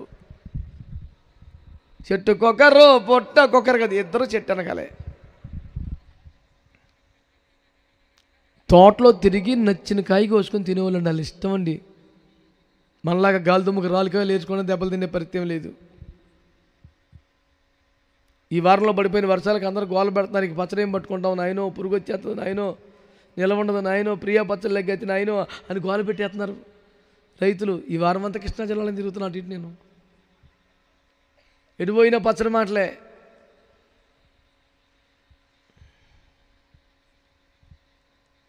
ఏదో కాయ పట్టేస్తాం పచ్చడే. అమ్మో, ఆంధ్రులు అంటే దేవునికి స్తోత్రం, అది ప్రతిష్టాత్మక విషయం. తెలిసే వాళ్ళకి పచ్చడా ఏంట్రా మాట రే, పద్ధతిగా మాట్లాడంటాడు వీడు. పచ్చడి కాదు పచ్చడి, అది రేంజ్ అక్కడ. అదే పచ్చడా రే, ఏంట్రా మాట, పచ్చడి. ఫుల్ ఆంధ్రుడు అంటే ఫుల్ ఎక్స్ప్రెషను. ఏసులకు పచ్చడి అంటే చాలా అది అదేదో సంస్కృతి, సాంప్రదాయం, విలువ, గౌరవం, ఏసు రక్తం ఇచ్చేయం. ఇప్పుడు 4-5 వేల రూపాయలు అయిపోయిందో పచ్చడి పెట్టాలంటే. ఎందుకులే 4-5 రూపాయలు, 4,000 5,000 ఉట్టి పచ్చడిగా వద్దులని కూడా అంటలా. చేబదులు తెచ్చానే పెట్టేస్తున్నాడు పచ్చడి. ఏసు రక్తమే. హల్లెలూయా. అందరూ చెప్పారా? మొన్న చోట విన్నాను, వరంగల్లోనూ హైదరాబాద్, పచ్చడి లేదంటే హే పచ్చడి కూడా లేదా, హే చుట్టం వస్తే ఏం పెడతావురా అన్నాడా. చుట్టం వస్తే పచ్చడా అంటే ఆపదకి ఆదుకొని అదేరా ఇంట్లో ఉండాలని భావం ఆ పెద్ద మనిషిది. నేను వెనకాల ఉండి అదేంటి చుట్టం వస్తే పచ్చడి పెడతావా అన్నాను. నువ్వు నా పద్దానికి నువ్వు మమ్మల్ని అరే పచ్చడి లేదా అంటే లేదు, హే చుట్టం వస్తే ఏం పెడతావు మరి అని కోపడుతున్నాడు. నేనుండి అదేంటి చుట్టం వస్తే పచ్చడి పెడతావా అయ్యో వంకాయ బెండకన్నా కనీసం వండవా, కనీసం అదేంటి మనం ఉండయా నువ్వు పత్యానికి. బిడ్డలారా, నచ్చిన కాయ కోసుకుని తినే మనుషులు ఏమైపోయారు నాన్న. పొద్దున్న లేస్తే పెద్ద పెద్ద ఆకులు ఎక్కడనే చూసుకోవడం, అవన్నీ కోసుకొని డ్రెస్ కుట్టుకోవడం, ఆ డ్రెస్ వేసుకొని హౌ ఇస్ మై డ్రెస్ అంటే super, how bet my dress that's really wonderful అనుకోవటం. కాసేపు ఎండెక్కేపటికి ఆకులు ముడుచుకుపోయి కొయ్యి ఆకులు కొయ్యే మళ్ళీ కొయ్యి. ఈ పాట సందకాడు పడుకునేపాటికి ఒక రాత్రి కాడ చూస్తే ఆకులని మర్యాద లేకుండా పోతే రే మళ్ళీ పొద్దున్న లేచి. నీ బతుకి ఇంత కష్టం ఎందుకు వచ్చింది, ఇంత కర్మ ఎందుకు తగలబడింది, నీకెందుకు ఇంత సిగ్గు, నీకెందుకు ఇంత అవమానం, ఎందుకు ఇన్ని బాధలు బతుకు వచ్చింది. చెప్పిన మాట ఇన్ని అడవక ఆయన మాట నాలా. ఆడెవడో వచ్చాడు, ఎవడాడు ఆడెవడు తెలుసా, ఇంతకుముందు చూసిందా, పరిచయం ఉందా, మాట్లాడరే. ఇప్పుడు తగలబడి 10th క్లాస్ వాట్సాప్ గ్రూప్ ఏమి లేదుగా. ఈ దరిద్రం చొరబడతాకి అసలు నిజం అబద్ధం అట్నుంచో అసలు ఎవడో ఈడెవడో వచ్చాడు చూడండి ఏదో మాట్లాడుతున్నాడు అని క్యాకేచ్గా అయ్యారిని. లేకపోతే అక్కడ ప్రభా ఈడెవడో నువ్వు అబద్ధం చెప్పాడు అన్నాడు ప్రభా, ఆయన సంగతి చూడు, ఆడి సంగతి తెలిసిపోయిన అసలు యేసు రక్తం ఇచ్చి ఎవడే చెప్పినా ఇంటం మొదలెట్టి కొంపకి దరిద్రం, ఒంటికి ఆకులు, నోటికి కాయలు పోయినాయి, చెట్టు వెనకాల దాక్కుని భయం, దిగులు, పారిపోవటం, ఆందోళన. నీకు ఇంత కర్మ ఎందుకు వచ్చింది డాడీ ఎంత పరిగెత్తుకొచ్చేవాడు ఆదాం దేవుడు రాగానే. ఇప్పుడు దాక్కున్నాడు. నీ జీవితంలో భయం ఎందుకు వచ్చింది, నీకు ఇన్ని ముండ్లు ఎందుకు జొరపడ్డాయి, నీకు ఇంత అవమానం. వేరొక మాట విని, అందుకే నెత్తి నోరు బతుకొని చెప్తున్నారు వేరొక బోధ వద్దు. అబద్ధ బోధల వల్ల ఈ దరిద్రం వచ్చింది. కాబట్టి యోహాను 18:38 యేసు ప్రభువారు సత్యమును గూర్చి సాక్ష్యం ఇచ్చుటకు భూమి మీదకి వచ్చానని చెప్పాడు. స్తోత్రం చెప్పండి గట్టిగా. అసలు పరలోకాన్ని వదిలిపెట్టి భూమి మీదకి ఎందుకు వచ్చావు అంటే ఆయన చెప్పిన మాట, నేను సత్యమును గురించి సాక్ష్యం ఇవ్వడానికి వచ్చానని. ఎందుకంటే అబద్ధం వల్లే మానవ జాతికి నష్టం వచ్చింది, అబద్ధం వల్లే కష్టాలు వచ్చినాయి, అబద్ధం వల్లే శాపం. మానవుడికి వచ్చిన సకల దరిద్రాలకి మూల కారణం అబద్ధమే. అందుకనే సత్యముని మీకు తెలియపరుస్తానంటూ యేసు ఈ లోకానికి వచ్చాడు. అందరూ దేవునికి స్తోత్రం చెప్తారా? హల్లెలూయా. మంచిగా దేవునికి స్తోత్రం చెబుతారా? హల్లెలూయా. ఉపదేశం దాని మీద కట్టుకోవాలి, అదే మన పునాది అని చెప్తా ఉన్నాం దేవుని వాక్యంలో. పరిశుద్ధ గ్రంథం బైబిల్ నుంచి ఒక 2 మాటలు చదువునాను. ద్వితీయోపదేశకాండం 32వ అధ్యాయం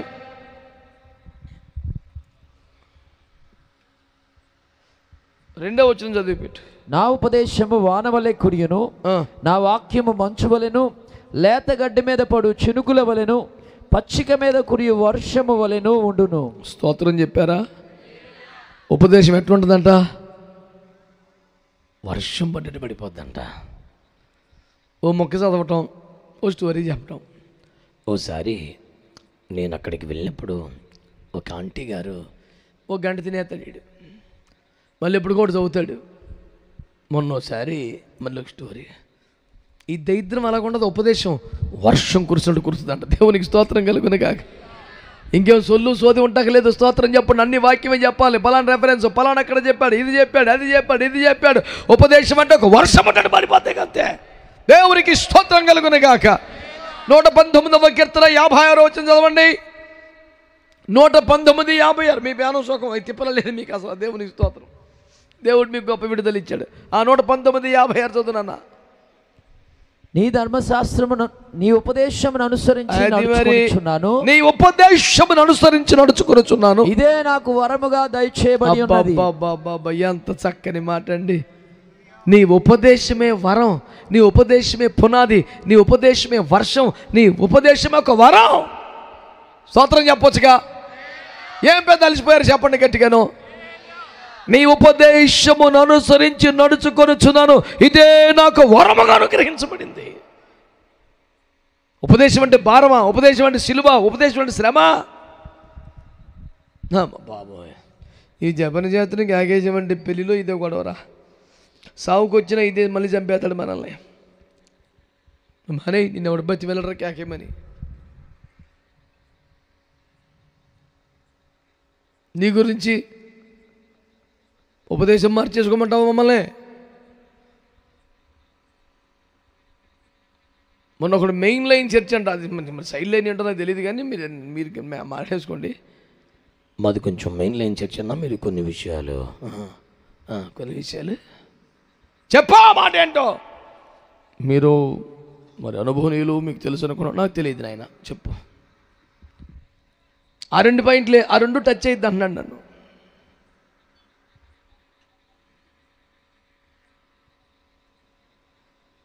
జాగ్రత్తగా ఉండి ఇంకెప్పుడు నన్ను పిలవబాకని చెప్పాను. లేదు పాస్టర్ గారు, మీరే ఒక మంచి పరిష్కారం చెప్పనంటే, సింపుల్ పరిష్కారం. ఈ ప్రసంగి తీసేసి ఇంకో ప్రసంగిని పెట్టుకో, అదే సింపుల్ పరిష్కారం. ప్రసంగికను మార్చాయి, ప్రసంగం మారదేగా. ఏ ఎండగా గొడుగు బట్టి ఏ రోటికాడ పాటపడే వ్యవహారం ఉండదో. సత్యవాక్యమును ప్రకటించడం రాజీ లేదేక.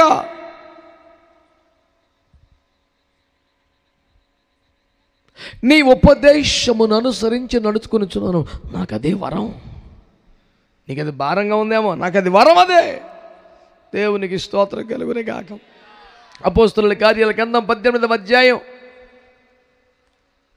అపోస్తుల కార్యాల గ్రంథం 18వ అధ్యాయం 25. అతడు ప్రభు మార్గము విషయమై ఉపదేశము పొంది తన ఆత్మయందు తీవ్రపడి, హల్లెలూయా హల్లెలూయా అందరు చెప్పండి. ఈ ఉపదేశమే పునాది.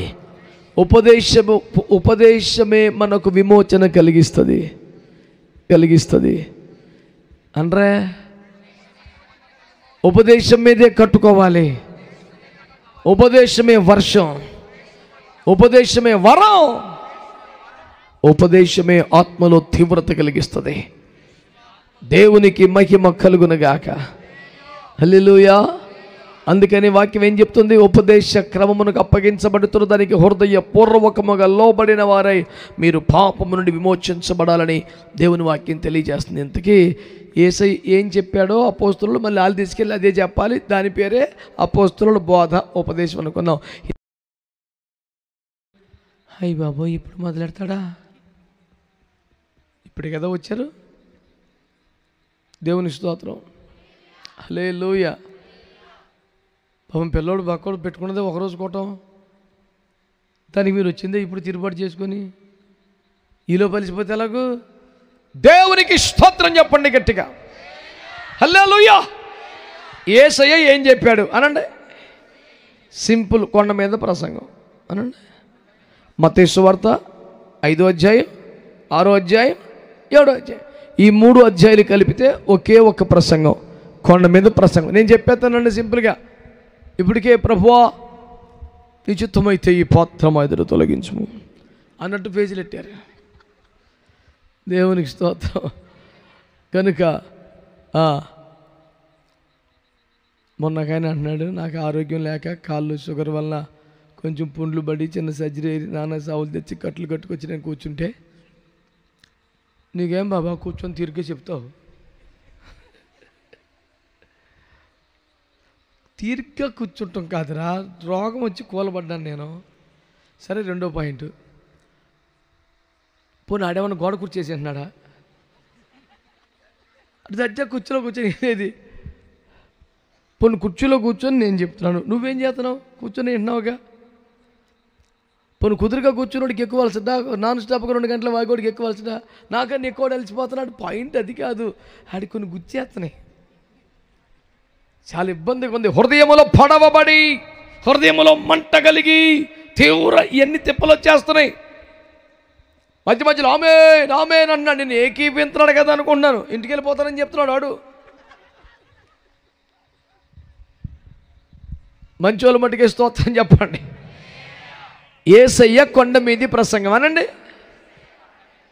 యథార్థంగా చెప్పండి, మీకు చికాగ్గా ఉందా? తొందరగా అయిపోతే వెళ్ళిపోదు అనిపిస్తుంది. కడుపులో మాట కరెక్ట్గా చెప్పాడు, పర్లేదు. ఎందుకంటే నేను నిర్మోహమాటంగా చెప్తున్నాను కాబట్టి మీరు కూడా మొహమాటం లేకుండా చెప్పేయండి. ఇందుకు నేను మరి ఎవరిని బాధపడతారేమో, ఫీల్ అవుతారేమో ఆలోచించట్లేదుగా. ఎడాపాడ ఏసి పారేస్తున్నాను, ఏసు రక్తం ఇచ్చాము, మీరు అట్టగా చెప్పి నేనేం ఫీల్ అవ్వనేక. దేవునికి స్తోత్రం కలుగును కాక. కొండ మీద ప్రసంగంలో యేసయ్య బాగా మైండ్లో పెట్టుకోండి చెప్తాను. ఆత్మ విషయమై దీనిలైన ధరలు సాత్వికులు, కనికరం గలవారు, నీతి కొరకు హింసించబడేవారు, ఇలా లిస్ట్ అంతా చెప్పి ఉప్పు వెలుగు అక్కడ దాకా చెప్పాడు. అంటే ఇదంతా ఆయన ఏం చెప్పాడంటే, మొదట దీనత్వం, సాత్వికం, కనికరం, సహనం, శ్రమ పడటం, ఇవేగా. దాన్ని ఏమంటారంటే స్వభావం. అనండి గట్టిగా. అంటే కొండ మీది ప్రసంగంలో యేసయ్య బోధలో, పరలోకం తెచ్చిన బోధలో మొదటి భాగం ఏంటంటే మీ స్వభావం మారాలి, సాత్వికంగా ఉండాలి, దీనంగా ఉండాలి, కనికరంగా ఉండాలి, ప్రేమగా ఉండాలి అంతా చెప్పుకొచ్చాడు. కొండ మీద ప్రసంగమే యేసయ్య బోధ. యేసయ్య బోధే అపోస్తలులు చెప్పాడు, అదే ఆలుబట్టికెళ్ళి చెప్పాలి. కాబట్టి ఇదే మొత్తంగా అపోస్తల బోధ. అంటే మరి ఏం చెప్పాడు? మొదట పాటలు కాదు, మొదట ప్రార్థన కాదు, మొదట ప్రసంగం కాదు, మొదట చందాలు కాదు, మొదట స్వభావం మారాలి. ఇది యేసయ్య బోధ. క్యారెక్టర్ మొదట. నువ్వు దీనుడు అయిపోవాలి, నువ్వు సాత్వికుడు అయిపోవాలి, నువ్వు కనికరం పడాలి, నువ్వు కన్నీరు గార్చాలి, అంత స్వభావాన్ని గురించి మాట్లాడాడు. అది అయిపోయిన తర్వాత ఏం చెప్పటం మొదలెట్టు తెలుసా? పరిచయుల నీతి కంటే మీ నీతి ఎక్కువైపోవాలన్నాడు. అది అట్టా అని అడిగితే, అబ్బాయి వ్యభిచారము చేస్తేనే తప్పని మీరు విన్నారు కదా, ఇప్పుడు చేయక్కర్లా, మోహపు చూపుతో చూస్తే కూడా అంతే సంగతిలో. వామ్మో, అంత కఠినమైతే అట్ట? అవును మరి. ఒకవేళ నీ కన్ను అభ్యంతరపరిస్తే కన్ను పీకేసుకో, కాలు అభ్యంతరపరిస్తే కాలు నరికేసుకో. పోతే కన్ను అయినా పోవాలి, కాలు అయినా పోవాలి, కానీ పరిశుద్ధత మాత్రం కోపకూడదు. నీతి, పరిశుద్ధత ఇవి చెప్పుకుంటూ వస్తున్నాడు.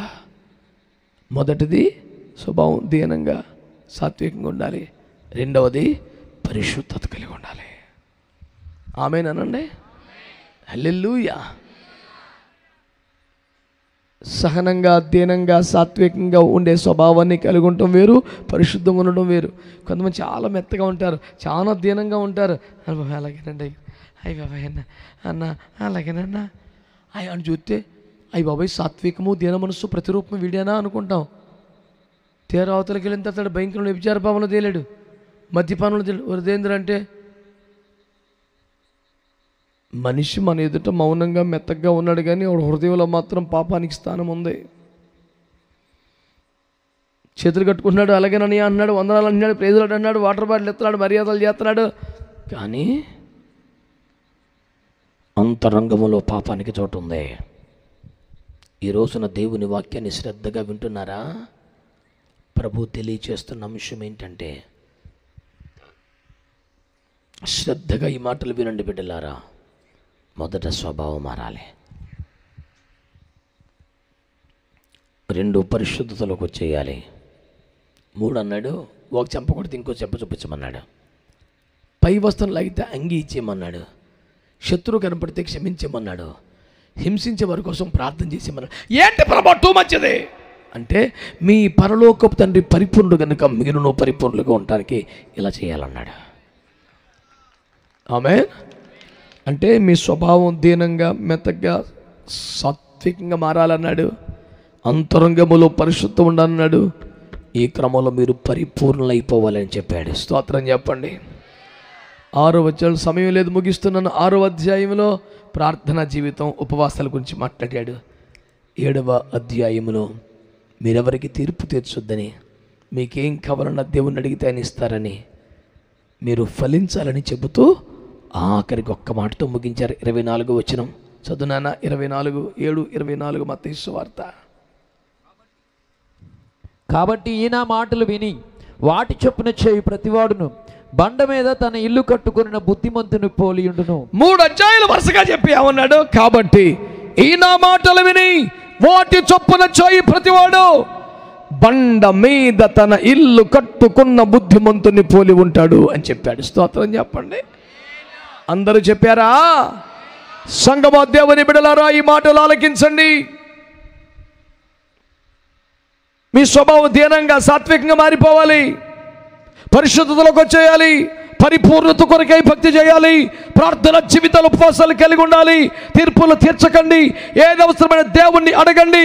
ఈ బాధ మీద ఈ నా మాటలు విని వాటి చొప్పున చెయ్యి ప్రతివాడు బండ మీద తన ఇల్లు కట్టుకున్న బుద్ధిమంతుని పోలి ఉంటాడు. వాను కురిసెను, వరద వచ్చెను, గాలి విసిరే ఇంటి మీద కొట్టెను, కానీ ఆ పునాది బండ మీద వేయబడినందున ఎడ్భాకమును దర్జాగా ఉంటాడు. చేతులెత్తి స్తోత్రం చెప్పండి.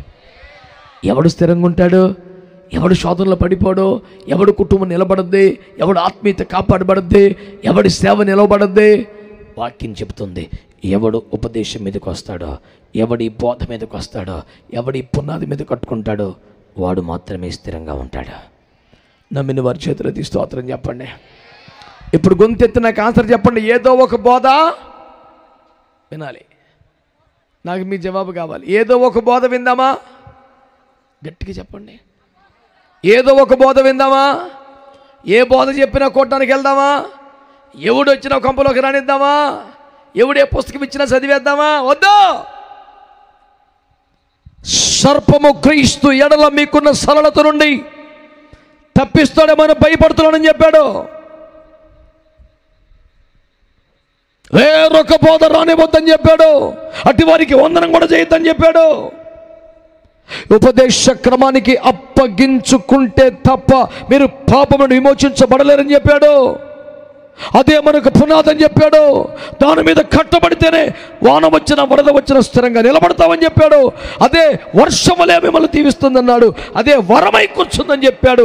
ఆ బోధలో ఉన్నవాడే ఆత్మలో తీవ్రంగా ఉంటాడని వాక్యం చెబుతున్నాడు.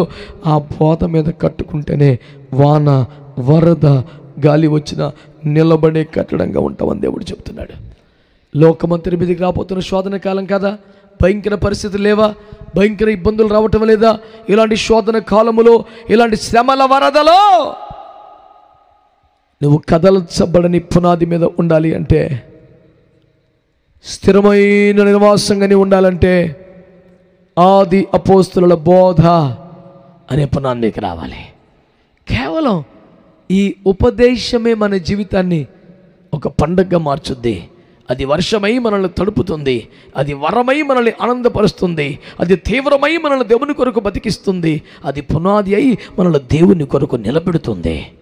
అందుకనే ఉపదేశ పండుగని ఏర్పాటు చేయడం జరిగింది. కనుక మనకి రకరకాల 100 పండుగలు లేవు. ఉపదేశం మన పండుగ. ఇదే మన వరం, ఇదే మన సంతోషం, ఇదే మన సౌభాగ్యం. వేరొక బోధ, వేరొక మాట, నామకార్థ క్రైస్తవత్వం చొరబడనివ్వకండి. ఏదో ఒక దేవుడు అనుకోలేదుగా, మరి ఏదో ఒక సంఘం అనుకోవడం ఏంటి? ఏదో ఒక బోధ అనుకోవడం ఏంటి? ఆలోచించండి. వాక్యానుసారమైన సహవాసాలు ఉండండి, ఉపదేశములో ఉండండి. ఆది అపోస్తలుల బోధ అనే పునాది మీద అద్భుతమైన క్రైస్తవ దేవాలయం మగునట్లుగా మిమ్మల్ని మీరు కట్టుకోండి. ప్రభు రాకడకు సిద్ధపడండి. దేవుడు మిమ్మల్ని, మీ కుటుంబాలని, మీ సంఘాలని, మీ ప్రాంతముని తన ఉపదేశపు వర్షములో తడిపి, ఉపదేశ వరములో నింపి, ఉపదేశ పునాది మీద కట్టి రాకడకు సిద్ధపరచునుగాక. ఆమేన్. చక్కగా తల వంచి కళ్ళు మూసుకుంటే ప్రార్థన చేసుకుందాం.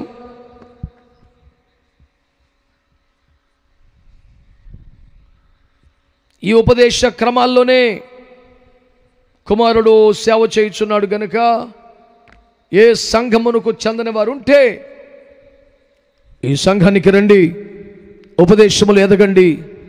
దేవుడు మిమ్మల్ని ఆశీర్వదిస్తాడు. ప్రార్థన చేసుకుందాం.